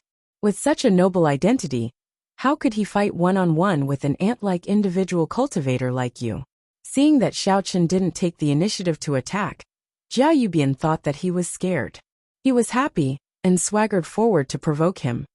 "Oh, it's the elder from the Open Heaven sect." Xiao Chen didn't feel surprised, but he still put on a look of sudden realization. He looked at Jia Yubian seriously and said, "Turtle Whip, I was wondering why you dared to rebel so impulsively. Usually, when you see me, you're like a cowardly quail. Why did you suddenly become so fierce? So it's because you have the Open Heaven sect supporting you." Jia Yubian snorted coldly, stared at Xiao Chen and threatened, "I advise you to quickly surrender. Maybe if Elder Chen is in a good mood, he will give you a quick." As he spoke, Jia Yubian's expression suddenly became a little confused, and his voice also became hesitant. Opposite him, Xiao Chen's eyes were shining with a strange light. It turned out that at this time, Xiao Chen had directly released his mental power to Jia Yubian, intending to control him first and carry out his plan. "Jia Yubian, why are you talking nonsense with him?" F***CK. Elder Chen glared at Jia Yubian fiercely. Just as he was about to order the biohumans behind him to kill Xiao Chen, He suddenly saw a figure flash in the corner of his eyes, and then a strong wind attacked him. Due to his keen awareness of the crisis, Elder Chen twisted his body at the critical moment and barely avoided the palm wind. Elder Chen originally wanted to scold Xiao Chun for being despicable and taking the opportunity to sneak attack. However, when he turned his eyes, he saw that Xiao Chun was standing in the same place without moving, looking at him with a smile. It's not Xiao Chun's sneak attack? Then who is it? Elder Chen only felt a chill rising from his back. He immediately turned his head and suddenly saw Jia Yubian's ferocious face, waving his palm at him again. Elder Chen was so shocked that he even forgot to dodge. He pointed at Jia Yubian and shouted, "Are you crazy? Stop it now." Bang! Before waiting for Elder Chen to finish speaking, Jia Yubian's palm was already on his chest. Luckily, Elder Chen used his demonic energy to protect his body in time, so he was able to resolve some of the damage. However, he was still hit by that force and took a few steps back. The blood in his lungs was churning, and he could not help but cough a few times. Jia Yubian's eyes were dull, and he did not give Elder Chen any chance to breathe, and he slapped him again. Xiao Chen's eyes lit up. This time, Jia Yubian's palm wind was fierce and fierce. If it touched Elder Chen, he would definitely die or be crippled. Unfortunately, Xiao Chen was destined to be disappointed this time. Chapter 11:26. Before Jia Yubian's palm could touch Elder Chen's chest, the figures of those black-clothed men flashed. One of them stood in front of Elder Chen and helped him take the hit. The rest of the black-clothed men simultaneously sent a palm strike towards Jia Yubian. Boom! After a loud sound, several large holes appeared on Jia Yubian's body. He was sent flying. He drew a parabola in the air and landed heavily on the ground not far away. Other than the fact that his body was covered in blood, Jia Yubian's eyeballs were about to pop out. He stared at the sky motionlessly. It was obvious that he was dead. Damn it! Fortunately, I set up a protective mechanism for these cyborgs. Otherwise, I would have died in Jia Yubian's hands today. Elder Chen stared at Jia Yubian's corpse and muttered to himself. His expression was extremely ugly. Elder Chen was puzzled by Jia Yubian's sudden betrayal. Elder Chen was a little puzzled. No matter how he thought about it, he couldn't figure out why he would attack him for no reason. "Sigh, I didn't manage to kill you. What a pity." Xiao Chen shrugged his shoulders helplessly after watching the show. "What? So it was you who did it?" Elder Chen was stunned. His expression was one of shock. Xiao Chen was clearly standing at the same spot and did not move. How could he instruct Jia Yubian to suddenly betray him? Could it be that they had already hooked up? Forget it. The turtle whip is useless anyway. It's your turn now. If you have any last words, say them quickly. Xiao Chen laughed coldly. He once again released his mental strength and prepared to control Elder Chen's consciousness. Elder Chen's quick reflexes were once again highlighted. He immediately waved his hand at the men in black behind him. He pointed at Xiao Chen and shouted, "All of you attack! Kill this little brat for me!" Elder Chen's voice stopped abruptly. Elder Chen's consciousness had already been controlled by Xiao Chen. However, it was too late. The men in black had already received Elder Chen's order. They all activated their mental strength and fiercely rushed towards Xiao Chen. Holy sh*T. Why can't I find the control token? Xiao Chen quickly searched Elder Chen's body, and his heart instantly turned cold. Initially, he had wanted to find a token on Elder Chen that could allow him to control cyborgs. Then, he would give Elder Chen a taste of his own medicine. However, he had not expected to find anything. Seeing that the biohumans were about to reach him, Xiao Chen did not have time to think of other solutions. He could only withdraw his mental strength and summon his flying sword. Then, he stepped on the flying sword and flew into the sky. Xiao Chen had no other choice. If the other party only had 3 or 4 people, he could let the flames of the underworld kill 2 of them first, and then think of a way to deal with the rest. But now there were 7 biohumans chasing after Xiao Chen. Even the person who had just been hit by Jia Yubian's palm was extremely active as he followed behind, wanting to kill Xiao Chen in one fell swoop. Since he could not think of a countermeasure for the time being, Xiao Chun could only dodge into the sky. After all, the space on the ground was too small. As long as the 7 of them casually set up a formation, they would be able to seal off all directions. When that time came, he would have no way to escape. Elder Chen only felt that his mind had gone blank for a moment. Then his body shook and he regained consciousness. Although he did not know what had happened just now, when he raised his head and saw Xiao Chun riding the flying sword and dodging left and right in the sky, he felt very proud of himself. "Oh, Xiao Chun, I didn't know that you had such a treasure." Elder Chen stared fixedly at the flying sword under Xiao Chun's feet. A look of greed flashed in his eyes. Although he was already an elder of the Awakening Heaven sect, the flying sword was still a treasure in his imagination. Licking his lips, Elder Chen ordered the biohumans again. "All of you, knock this kid down. But be careful, don't hit the flying sword under his feet. This treasure is mine." After the biohumans received the order, they immediately activated 10% of their power and aimed at Xiao Chun, who was flying in the air, and slapped their palms heavily. Although they did not have their own consciousness, they cooperated quite well. These people did not attack at the same time. Instead, they were automatically divided into 2 groups. When the first group's palms missed, the second group would immediately fill in. On the one hand, Xiao Chun had to control the flying sword. On the other hand, he had to divert his attention to avoid the whistling strength. He could not help but complain in his heart, but he could not think of a solution. He could only stay in the air. For a moment, he was in a difficult situation and was surrounded by danger. "Master, be careful." Just as Xiao Chun dodged one of the strengths, the other 2 strengths came one after another. Seeing that Xiao Chun could no longer resist, Elder Chun, who was below, showed a look of excitement. At this time, Xiaoma suddenly drilled out of his body and rushed toward the strengths. Xiao Chun was slightly stunned and immediately took a few steps back. After seeing that Xiaoma had easily resolved the 2 palms, he immediately felt that the pressure was greatly reduced. He said happily, "Amazing, Xiaoma. You have also made a contribution." And Xiaoma did not stop. He continued to shuttle back and forth in the air, blocking all the strengths that were attacking Xiao Chun. While defending, he said to Xiao Chun, "Master, can you let me kill 2 biohumans first? Leave the rest to me." With Xiaoma's help to block the attacks, Xiao Chun suddenly felt a lot more relaxed. When he heard what Xiaoma said, he could not help but be overjoyed. He immediately asked, "Huh? Do you have a way? I have just studied it. There should not be too much of a problem." Although his words were cautious, Xiaoma's tone was very confident. "Very good." Xiao Chun was about to open his mouth to let the fire of the underworld in his body take action. Suddenly, he rolled his eyes and thought of something else. He quickly said, "Nethery, don't do anything for the time being. I still have some questions to ask that fool below. Wait for my orders." "Yes, master." The fire of the underworld agreed. He secretly prepared himself and waited for the order to attack at any time. After everything was settled, Xiao Chun rode the flying sword and slowly landed on the ground. He looked at Elder Chen coldly.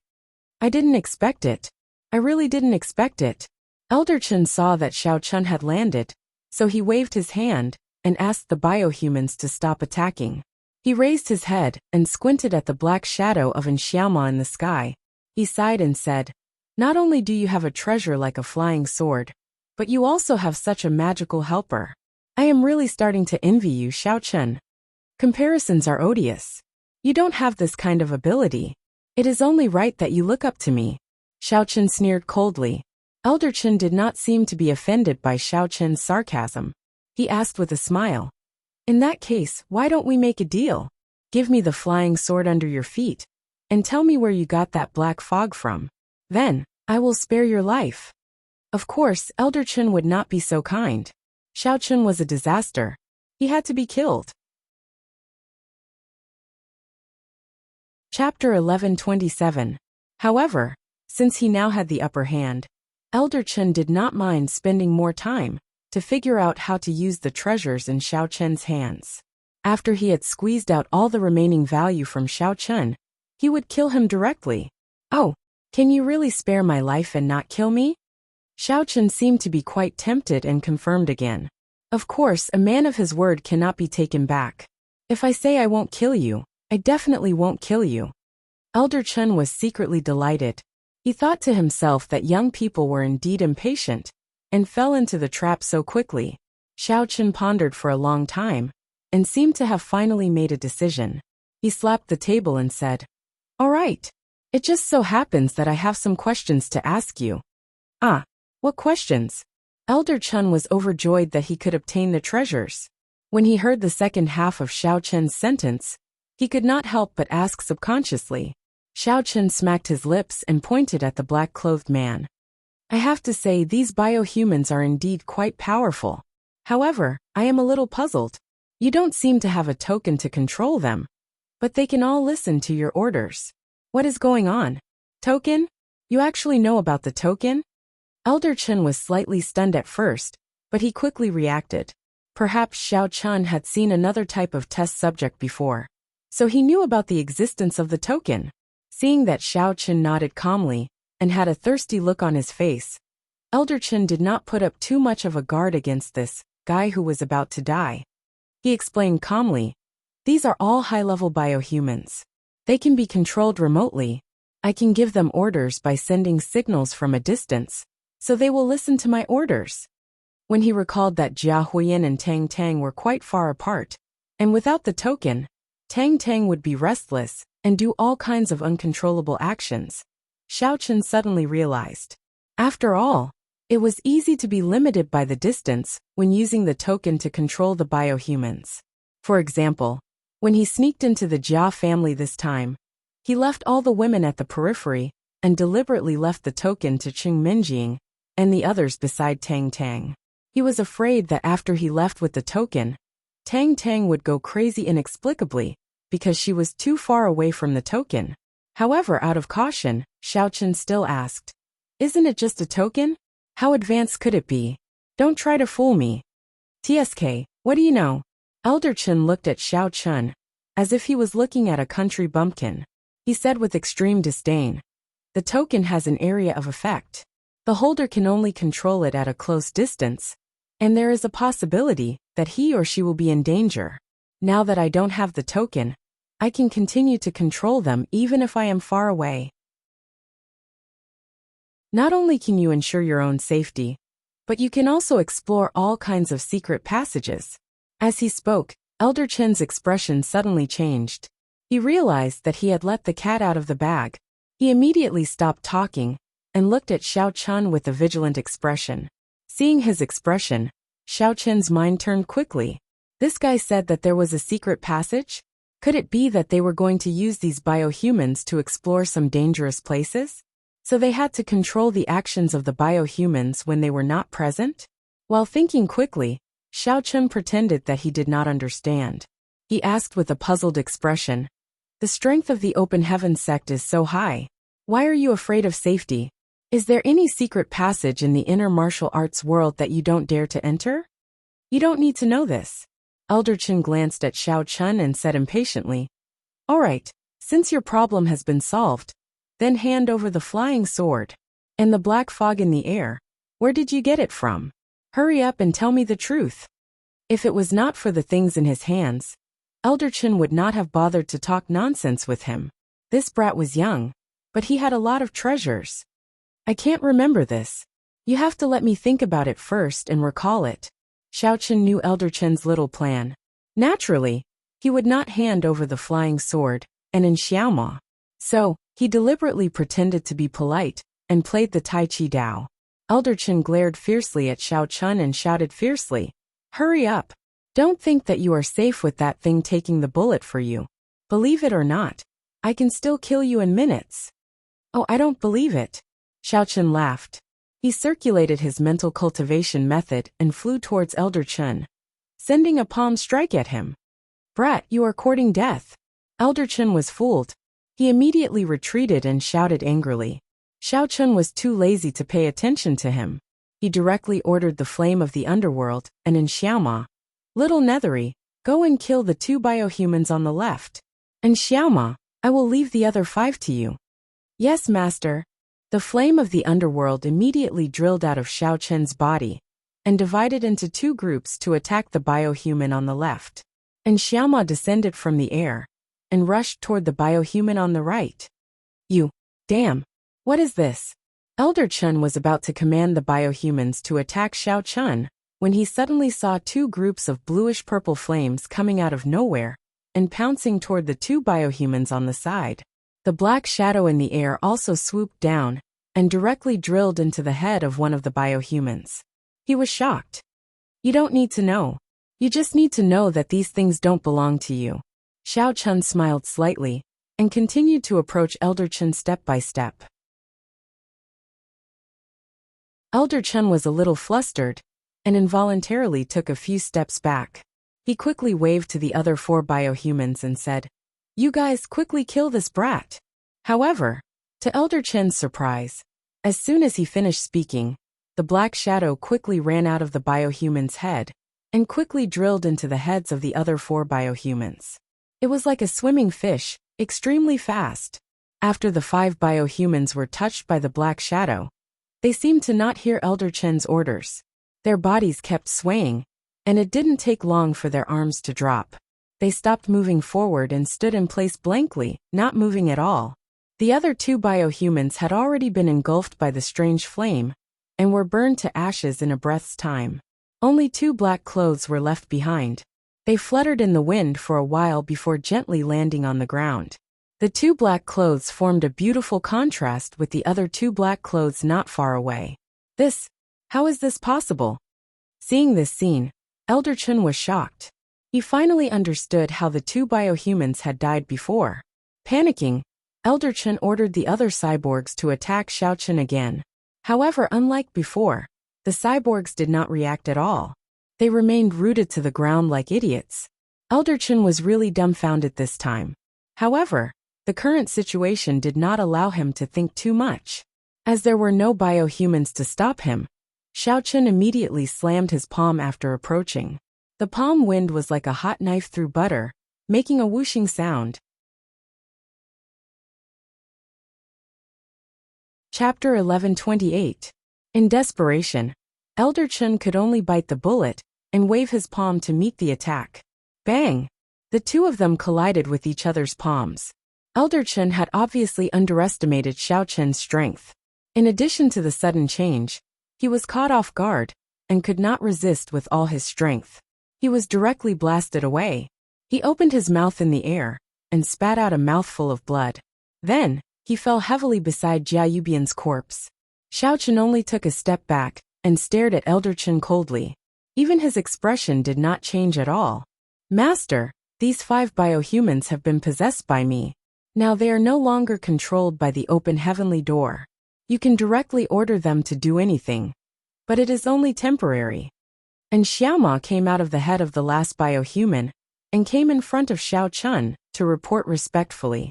As in Xiaoma was the same as the flame of the underworld, his level had also increased with Xiao Chen's breakthrough. Now he could go back and forth to possess them. Therefore, he was able to control all the mindless biohumans in a short period of time.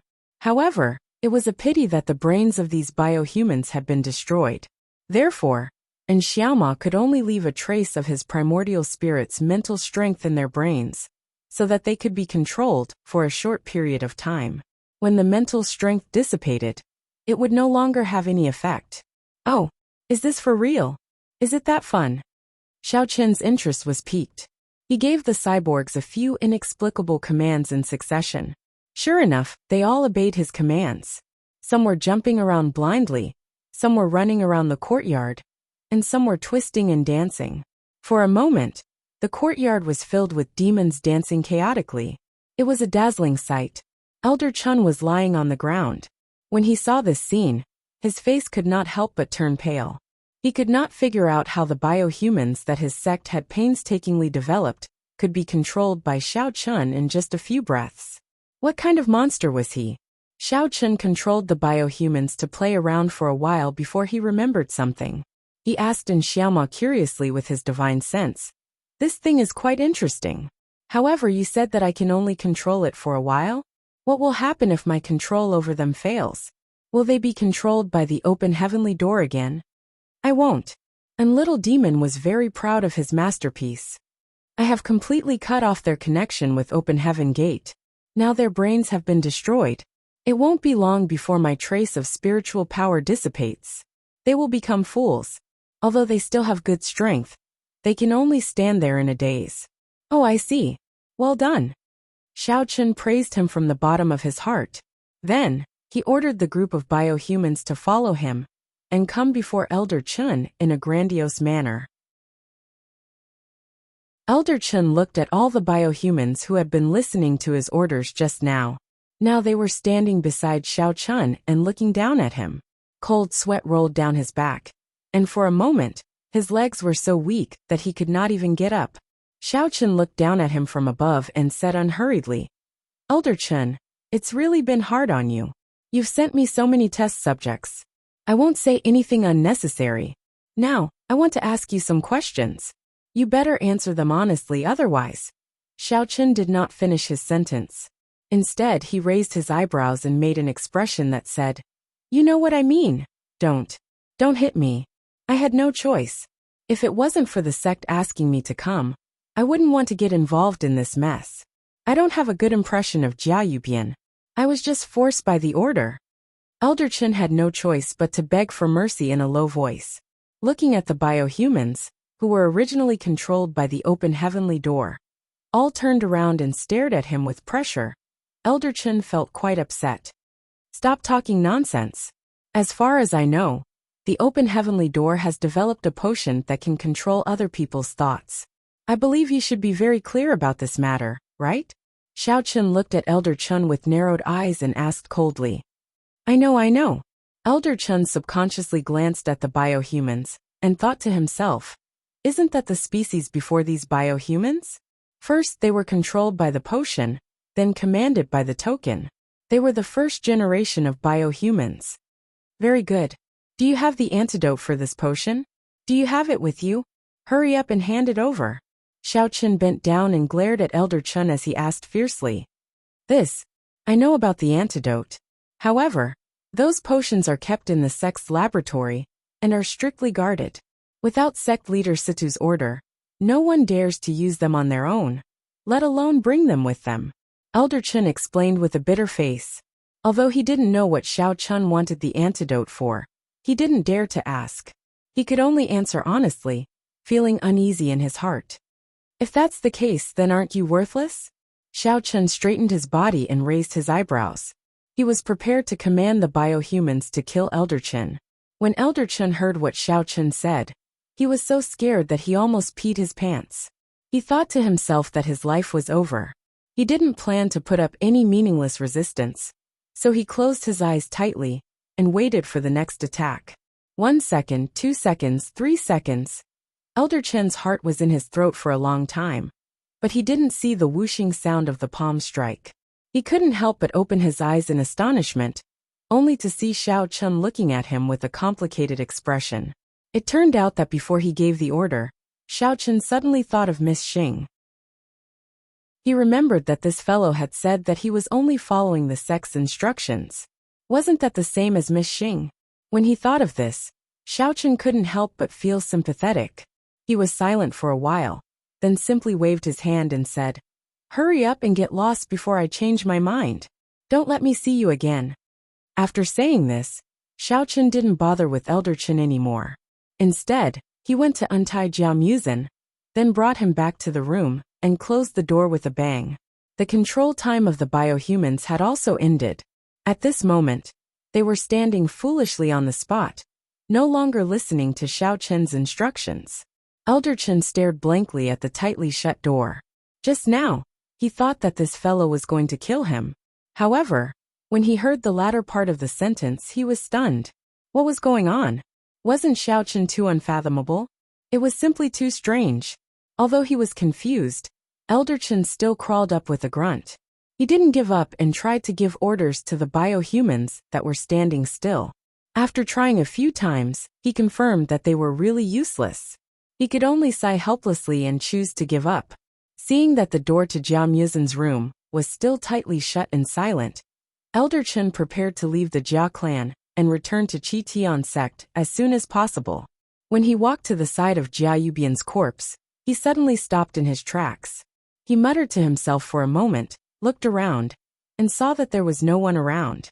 Then, he secretly carried Jia Yubian's corpse and brought it back with him. When Jia Muzin entered the room, he saw Jia Jinyan sitting on the sofa with his eyes closed. Although he didn't look too good, he was still in good spirits. Chapter 1129. Jia Muzin hurriedly walked over and asked about his well-being. "Grandpa, I'm back. I heard from Xiao Chun that he had just given you a massage. How are you feeling now?" "I'm fine. This time, thanks to little friend Xiao Chen's help. Otherwise, the foundation established by the ancestors of the Jia family would have been destroyed." Jia Jinyan sighed and cast a grateful look at Xiao Chun. But he felt very upset in his heart. Jia Yubian was so blatantly colluding with Awakened sect. It was obvious that they had cooperated before. It was a pity that he didn't know anything and trusted him. He was really too muddle-headed. "No need to thank me. Jia Muzin is my friend. Since he asked me, I will definitely help him to the end," Xiao Chun said lightly. Jia Jinyan's injury had not yet healed, but he had heard the movement outside the room. He nodded and asked, "Has that disobedient son who betrayed the family been executed?" "Yes, Grandpa. Jia Yubian is dead. Among the helpers he invited, except for Elder Chun of Awakened sect, most of them were killed by Xiao Chun." Jia Muzin answered simply. He felt that his grandfather should understand Xiao Chun's means, so he didn't explain much.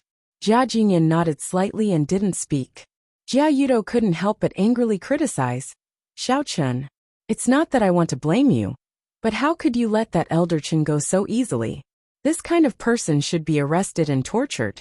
Then call the people of Awakened sect to the Jia family and confront us face to face. Let's see how they will deny it."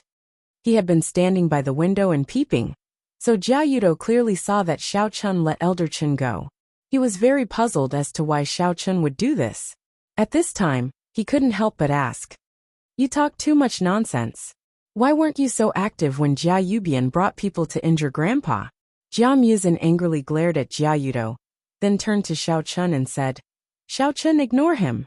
Previously, he was threatened by Jia Yubian, and he was so scared that he forgot his surname. What a good-for-nothing. Jia Muzin's disgust towards Jia Yudo was not any less than Jia Yubian's. When Jia Yubian was rebelling and arresting people, this guy saw the people from Awakening Heaven sect, and was immediately scared to the point that his legs went soft. He immediately flattered Jia Yubian, and his flattering appearance made Jia Jinyan unbearably angry. If Jia Yubian didn't bother to pay attention to him, Jia Yudo might have already stood on Jia Yubian's side and attacked the family. Therefore, Jia Yubian hated Jia Yubian very much and was not polite when he talked to him. "Oh, it's nothing. After listening to the trash talk, I should go out and clean up the trash. Eldest Miss and the others are still hiding in the jungle." "Jia," Xiao Chun said. "Yun and Jia and said Xiao and Jia. Xiao Kamai." Xiao Chun stretched his back and ignored Jia Yudo's furious gaze. He greeted Jia Jinyan and walked into the courtyard. Who are you calling trash?" Looking at Xiao Chun's swaggering back, Jia Yudo was about to go crazy. He didn't expect that he would be ridiculed by Xiao Chun for no reason, just because he raised a reasonable question. But he couldn't do anything to him, so he could only glare and sulk. Jia Muzin promised Xiao Chun, and was about to leave when Jia Yudo suddenly found a target to vent his anger on. He frowned and said, "Muzin, you're too outrageous. In any case, I am your elder. How can you use this kind of attitude to speak to me? Do you still have any concept of seniority?"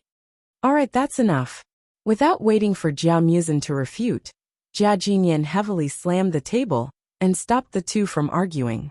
Jia Muzin could only roll his eyes at Jia Yudo with a look of disapproval. Jia Yudo's old face turned red, but he couldn't speak and could only pant. Jia Jinyan didn't care too much and directly ordered, "Muzin, take a few people and tidy up the courtyard in this room. After all, Xiao Chun is our Jia family's benefactor. We can't let him do this kind of rough work. Oh right, get someone to take out the best quality bird's nest and cook a sumptuous supper for Xiao Chen's friends to eat when they come back. Don't let them starve. Yes, Grandpa, I'll do it now. Jia Muzhen immediately agreed. He gave a few instructions to the servants beside him, and then led them out. Looking at Jia Yudo glaring at Jia Muzhen's back with an exasperated expression, Jia Jingyan slightly shook his head. He only had 3 sons in his life. The eldest son colluded with outsiders in an attempt to rebel. The second son was a fence-sitter. The third son died for no reason. Alas, he didn't know what kind of sins he had committed in his previous life. If it wasn't for the fact that he had a grandson Jia Muzhen, who could be considered intelligent, and had a wide network of friends, saving the Jia family from a crisis at a critical time, he would really be angered to death by these people. Yudo, bring some people here and tidy up the house. Throw away those things that are smashed or can't be used, and replace all the things that should be replaced. Otherwise, when the guests come later, they will laugh at us. Jia Jingyan sighed and ordered. Understood, father. Jia Yudo nodded. Although he was a little dissatisfied with Xiao Chen and Jia Muzhen, he didn't dare to disobey his father's order. He could only busy himself with the arrangements. Jia Jingyan propped himself up and said to Jia Tiao, who was beside him, Tiao, help me back. When Xiao Chen and the others come back, they will still need to rest in this room. It's better not to disturb them. Okay, Grandpa, take care. Jia Tiao responded as well. While holding Jia Jingyan's arm, they slowly walked towards the outside. His thoughts were the same as Jia Yudo's. Even if he was dissatisfied, he absolutely didn't dare to say it at this time. Wouldn't that be equivalent to asking for trouble? After Xiao Chen went out, he first led those silly biohumans to the dungeon and locked them up. He planned to use them for research in the future. After everything was done, he drove his flying sword to bring Cheng Minjing and the others back. Just like that, Xiao Chen was busy until midnight. Only then did he bring Cheng Minjing and the others back. Although the women didn't use their fists and legs, they had been worried about Xiao Chen's safety. Now that they knew that everything was safe and sound, they were finally relieved. Once they relaxed, they were a little tired. They casually ate a few mouthfuls of supper, lay on the bed, and fell asleep without even changing their clothes. However, Xiao Chen didn't dare to sleep directly. Instead, he released his divine sense to monitor the movements around the Jia family. Firstly, he was worried that after Elder Chen went back to report, the people of Awakening Heaven sect would not be satisfied, and once again gather the biohumans to retaliate. Chapter 1130. Secondly, he was worried about Tang Tang, who was a ticking time bomb. Xiao Chen was afraid that after he fell asleep, she would lose control and do something strange again. So he simply stayed by her side and cultivated to recover his primordial qi. As the dust settled on Xiao Chen's side, Xing was in a state of confusion. It had been 2 days since they returned to Qi Tian sect. Xing had been in a state of indecision. She even regretted it a little. Why did she agree to Xiao Chen's request so easily? Was it because she really liked Xiao Chen? That's impossible. What's so good about Xiao Chen? He's always thinking of tricks to tease me. Although he's very strong and handsome, but... oh my god! What the hell am I thinking? I don't care about helping that stinky Xiao Chen. He actually asked me to get such a dangerous thing. If I don't go, what can you do?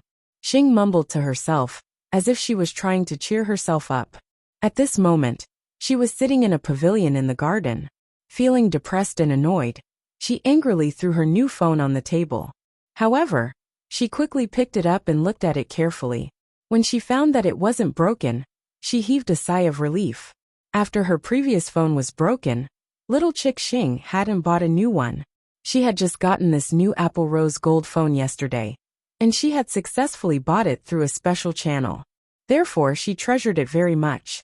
Not only did she ask the seller to paste a gorgeous diamond on the phone, but she also specially chose a very cute phone case. Little Xing, who are you talking to? Elder son walked over and happened to hear Xing mumbling to herself. He couldn't help but look at her in confusion. No, I'm not talking. Xing was startled. She quickly stood up and replied in a slightly flustered manner. Elder son looked at her doubtfully. Then, he looked at the diamond pasted on the phone and the cute cartoon case. He frowned slightly and said, "You got the new phone? Then hurry up and get ready. Tomorrow, we will go to the Jia family again and continue to monitor Xiao Chen's movements." He still wanted to go to the Jia clan. What excuse should I use to get close to Xiao Chen this time? He's a little suspicious and often hides in his room mysteriously. I have no way of approaching him. Little Miss Xing was startled and said with a bitter face. She had thought that she didn't have to work undercover around Xiao Chen anymore. She didn't expect that the task would come immediately. Helpless, she could only casually make up a lie in an attempt to make elder son retract his order. Think of a way yourself. Why don't you just tell him that you found a way to remove the poison in her body, and then lead him to a dangerous place, and then you can observe him in secret, said elder son impatiently. But if he is really in danger, does he still need me to protect him? If I keep coming and going like this, he will definitely be suspicious of me. Maybe he won't even go. Miss Xing lowered her head and stammered. She thought to herself, Xiao Chen's current strength is so powerful that I don't have the ability to protect him even if I wanted to. Elder son also had a headache. He shook his head and said, "There's no other way. Elder Chen's sneak attack on the Jia family has failed. It's that Xiao Chen's doing again. This fellow is really too troublesome. However, the sect leader doesn't allow me to kill him directly. Now that the Jia family's line of communication has been cut off, we have to think of another way." What? How could this be? Little Miss Xing suddenly raised her head and exclaimed, "Didn't Elder Chen bring many experts with him? How could they fail? That Xiao Chen is actually so powerful. What if I fail to frame him and get myself killed instead? Wouldn't I suffer a great loss?" Lady Xing did not know the inside story of this sneak attack. She also did not know that the people she had brought along were all cyborgs. She only heard that the people following Elder Chen were all venerable experts. Previously, she had been secretly worried for Xiao Chen and Tian Suruan. Therefore, when she heard this news, she could not help but be shocked. "What do you mean by a loss? Do you still think that this is a business transaction?"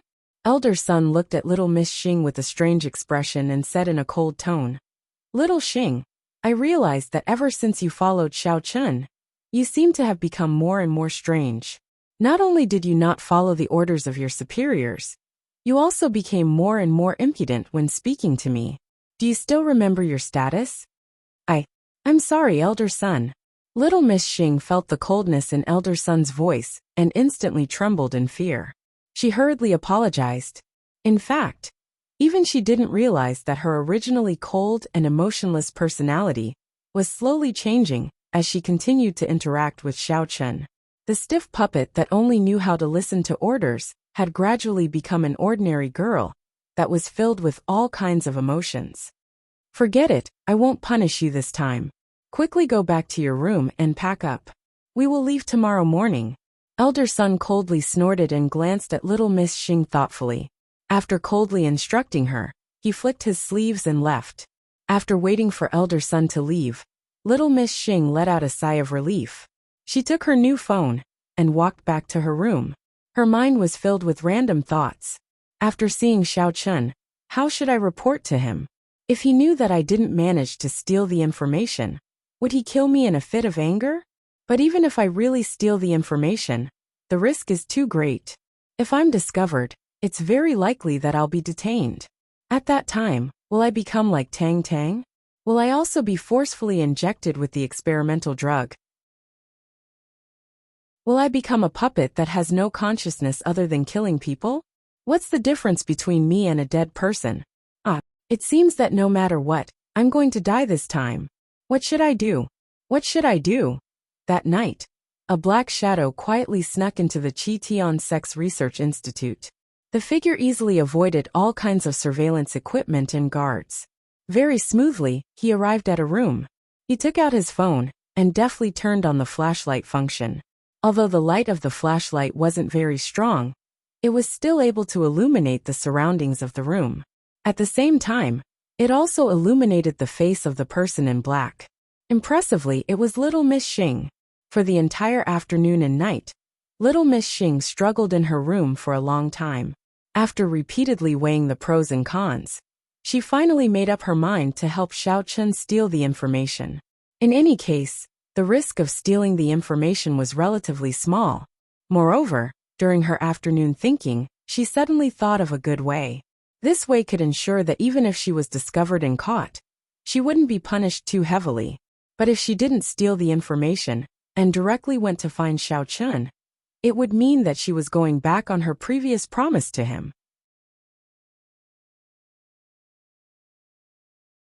Chapter 1131. Xing had always felt that Xiao Chun's temper was hard to understand. If he found out, who knew what he would do? Furthermore, she couldn't bear to watch him every time. Furthermore, this was something she had personally promised him.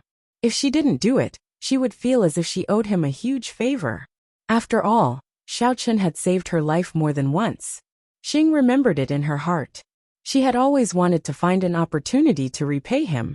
Since Xiao Chun needed her help, she couldn't let him down, right? After thinking for a long time, Xing finally decided to wait until the dead of night. Then, she would steal some information from the laboratory and bring it to Xiao Chun. After rummaging around for a while, Xing finally found information related to the experimental drug. When she saw the words control reagent on the cover, she suppressed the excitement in her heart and flipped through a few pages. After confirming the contents, she returned the laboratory to its original state. Then, she took the information and phone and prepared to leave the laboratory. Little Xing, what are you doing in the laboratory? Xing had just stepped out of the room and was about to carefully close the door when Elder Sun's cold voice suddenly came from behind her. Xing was so scared that she trembled. She almost threw her phone and the information on the ground. I'm asking you a question.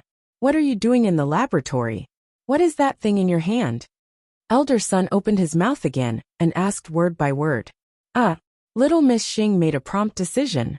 She stiffly turned around and stared blankly at Elder Sun and his subordinates. Then, without saying a word, she mechanically walked past them. From the looks of it, she was a mindless cyborg. You! Stop her! Don't let her get away! Elder Sun stared blankly at Xing as she walked past. He was stunned for a moment before he reacted. He hurriedly shouted and chased after her with his subordinates. Xing's figure was rigid, but her strides were large. In a short while, she had already walked quite a distance. She turned a deaf ear to Elder Sun's shouts. Elder Sun didn't expect Xing to be so arrogant. After he finally caught up with her, he blocked her way and angrily shouted, Little Xing, don't you know that trespassing into the laboratory is a capital offense?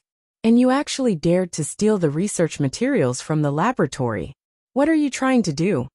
It turned out that when Elder Sun gave the order to Xing Bingyao in the afternoon, he felt that her actions were a little strange. So after he left, he sent someone to secretly monitor her every move.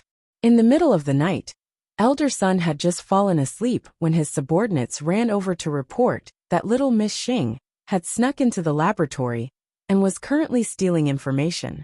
Elder Sun finally confirmed his suspicions and hurriedly brought his men over.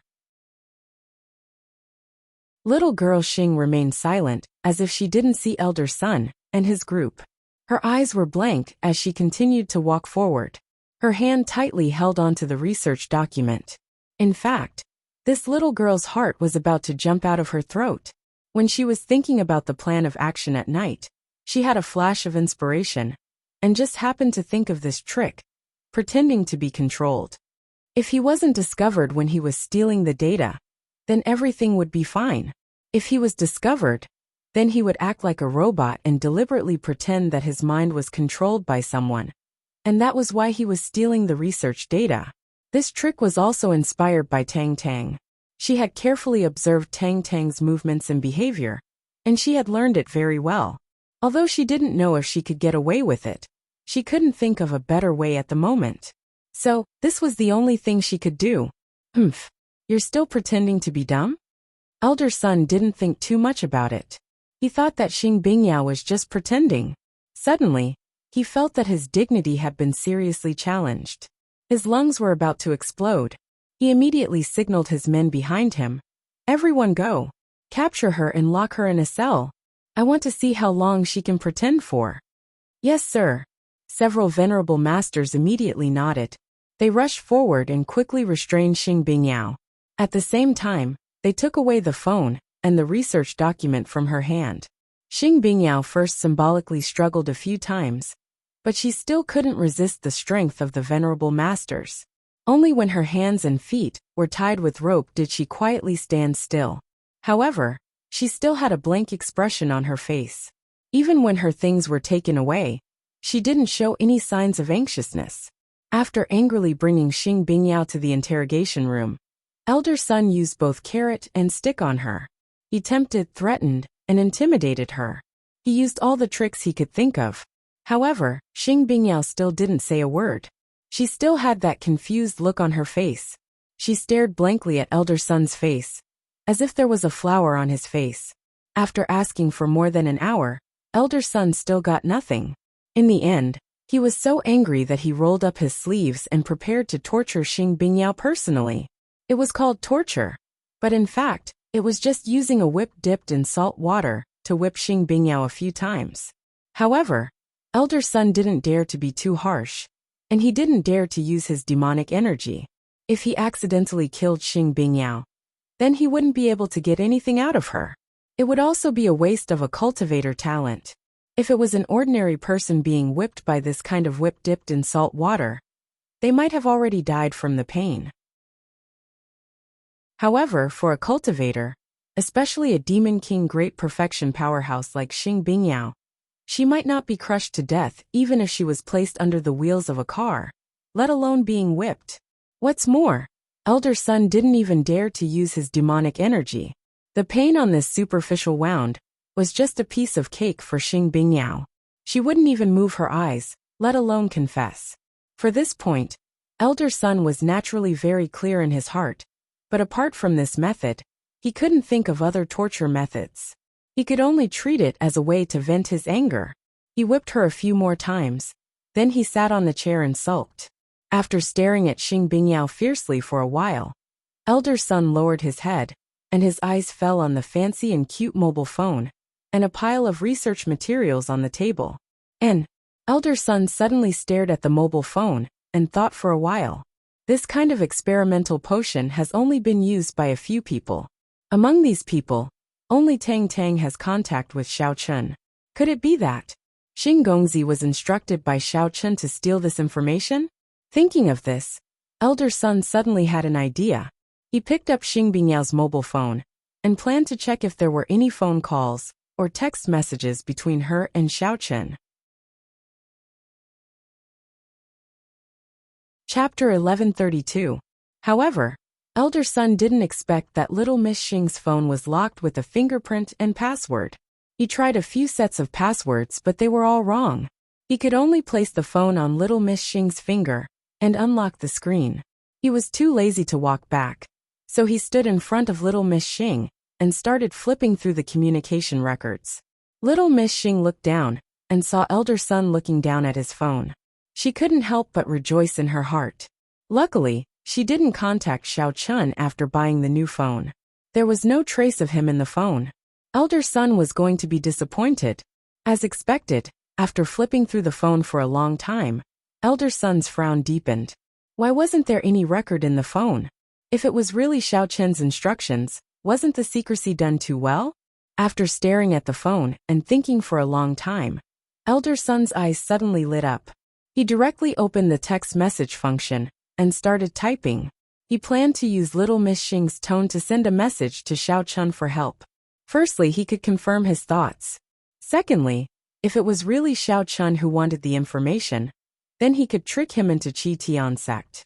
Who knows, he might even be able to lure those people out. This way, wouldn't he be killing two birds with one stone? He was really too smart. After typing the message, Elder Sun looked through it again. After confirming that there were no problems, he found Xiao Chen's number and sent it over. Then, he decisively switched off the phone and sat back in his chair. He crossed his legs and smiled sinisterly as he imagined the scene of his plan succeeding, and Xiao Chen walking into his trap. Seeing Elder Sun's despicable smile, little Miss Xing could faintly guess what he was using her phone for. Her originally relaxed mood became a little nervous again. There was a strange feeling of anticipation and worry in her heart. She hoped that Xiao Chun would come and save her. But she also didn't want Xiao Chun to take this risk. For a moment, thousands of thoughts ran through her mind, and her mood became complicated. Even she didn't know why she was like this. In the backyard of the Jia residence, in an abandoned room, Xiao Chun was preparing to start his research on those biohumans. Suddenly, the phone in his pocket vibrated. Xiao Chun didn't think too much about it. He subconsciously took out his phone and glanced at it. He couldn't help but blurt out, "What the F***CK? Isn't this ladyboy too unreliable? It's such a simple thing to steal data, but she was caught doing it. Wasn't she pretty good at it when she first came to the research institute to steal data?" Looking at the message on his phone, Xiao Chun couldn't help but feel angry and amused at the same time.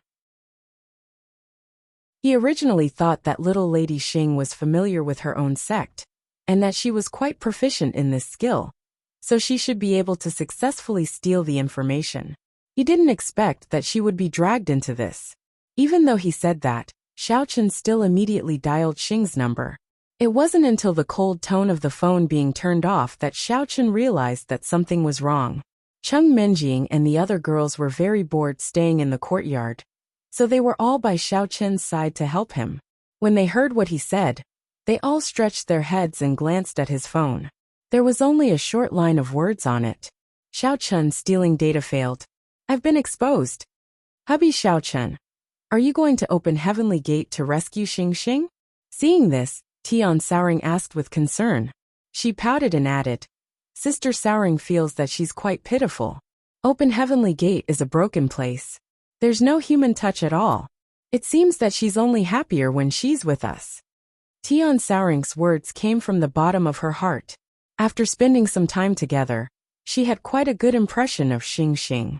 She felt that this girl didn't pretend, and was very refreshing. She also communicated very harmoniously with her, so naturally, she didn't want Xing Xing to suffer. "Yes, Xiao Chun, why don't you go? No matter what, young Master Xing was caught because he wanted to save Tang Tang. We can't just watch him die." Cheng Menjing nodded in agreement. In fact, from the bottom of her heart, Cheng Menjing didn't want Xiao Chun to go to open Heavenly Gate. After all, that was the enemy's base camp. It was too dangerous to break in. However, if Xiao Chun really didn't go to save people, it would be somewhat morally unjustifiable. Therefore, her heart was also quite tangled.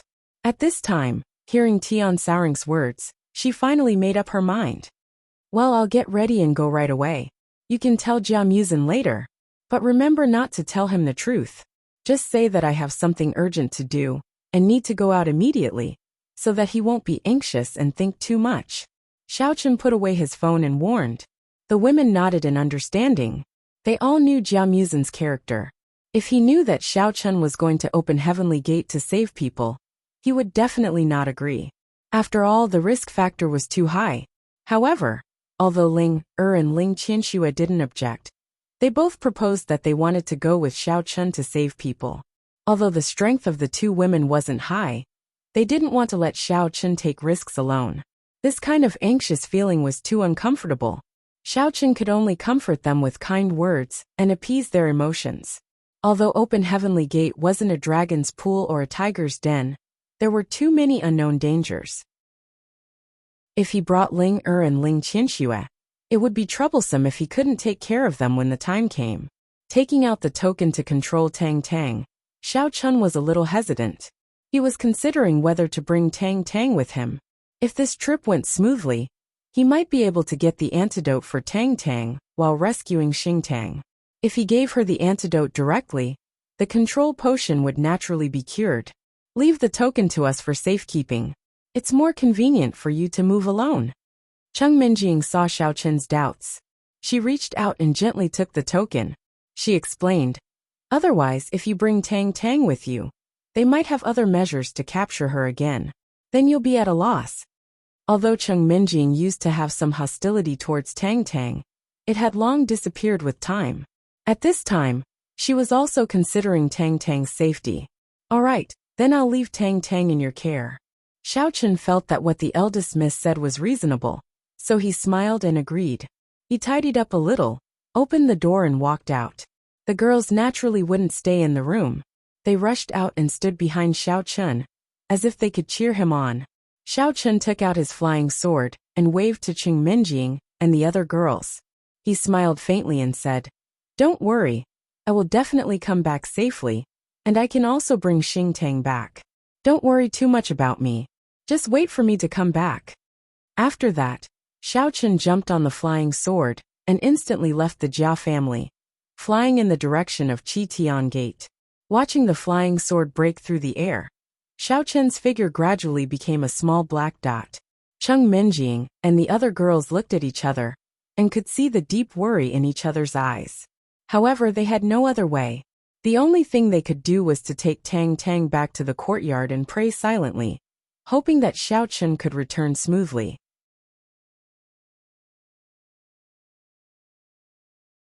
Chapter 1133. In the Dungeon of Awakening Gate. Although Miss Xing hadn't eaten for 2 days and hadn't closed her eyes, she still looked energetic and radiant. Other than her lips being a little dry and peeling due to lack of water, there was no other discomfort. After all, Miss Xing had the support of the Demon King Great Perfection cultivation. Even if she didn't eat or drink for a week, she could live well. Previously, Elder Sun had tried to interrogate her a few more times, but little Chick Xing still had a blank expression on her face. She pretended to be crazy and refused to speak no matter what. Elder Sun couldn't be bothered to stay with this blockhead any longer, so he directly returned to the sect and didn't bother with her anymore. After all, as the Elder of Awakening Gate, he still had a lot of things to do. Anyway, he had already sent a text message to Xiao Chun. He would see the results in these few days, so there was no need to continue to stay in the dungeon and accompany the silly Miss Xing in a daze. Although little girl Xing's body was safe and sound, she had stayed in the dark and gloomy prison for 2 days without anyone to accompany her. She still had to maintain her vigilance at all times and was prepared to play dumb. Her mental state was already beyond exhausted. Once she relaxed, a lot of negative thoughts would emerge in Miss Xing's mind. She felt that it was impossible for Xiao Chun to take the risk to come for her. After all, this is the base camp of Awakening Gate. Who has such courage to break into the enemy camp?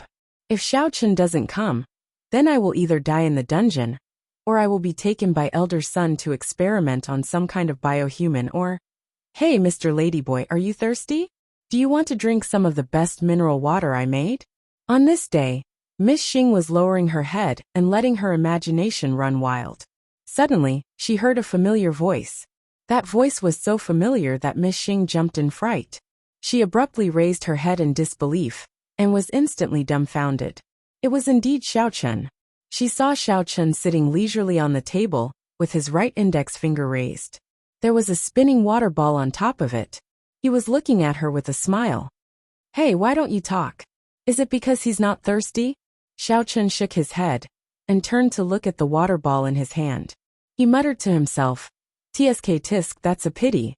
I can't even drink such sweet water. I'll drink it myself. We have to save water. Don't waste it." After he finished speaking, Xiao Chun moved his face closer to the side of the water ball spell and gently sucked the water in the water ball with his mouth. His throat even made gulp-gulp sounds as he swallowed.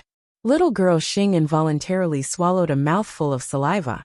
She had not drunk any water for 2 whole days. If she did not eat, she could rely on her cultivation to get by. However, not having water to drink was something that even cultivators could not bear. At this moment, when she saw the crystal-clear water ball in Xiao Chun's hands, she naturally wanted to drink it to her heart's content. However, she also suspected that the Xiao Chun she saw was an illusion. Or could it be a trap set by Elder Sun? Since she didn't know the enemy's situation, she could only choose to pretend to be unmoved. "Alright, stop pretending. Drink some water.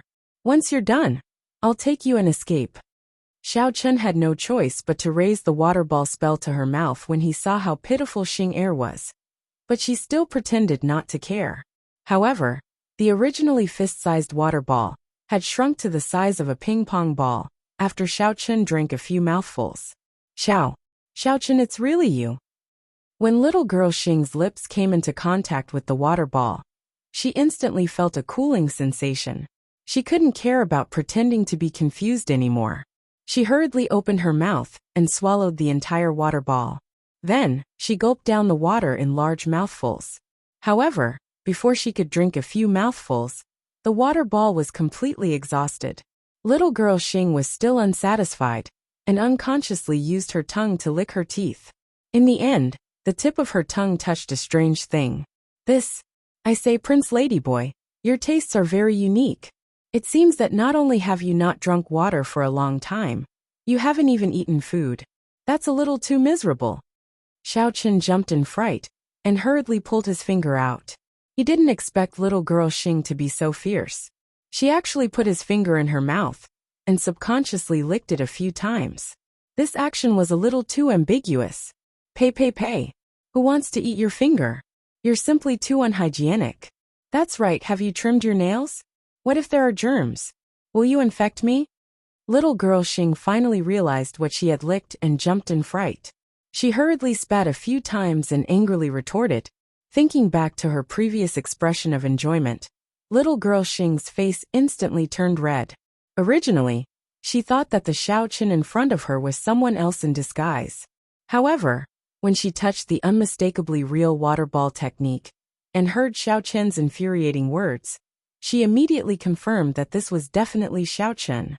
After all, only Xiao Chen would make such an unimaginable water ball technique. Only he would have such a venomous tongue. He was clearly here to save her. Yet he could make her so angry that she was grinding her teeth. You still have the nerve to talk about me? Xiao Chen curled his lips and mercilessly exposed her. Who was the one who didn't get tired of it, and even blindly licked with his tongue? To think that I was so worried about your safety, and rushed over at top speed. I even accidentally got a few speeding tickets. If I had known earlier, I wouldn't have come to save you. You don't know how to appreciate my kindness. Although he was complaining, Xiao Chen's hands did not hesitate as he quickly removed the shackles on little girl Xing's hands and feet. Then, he very naturally stretched out his hand to take her pulse. After confirming that her body was fine, he finally relaxed. Fast your head. Do you think you're still in the secular world? Wake up, okay?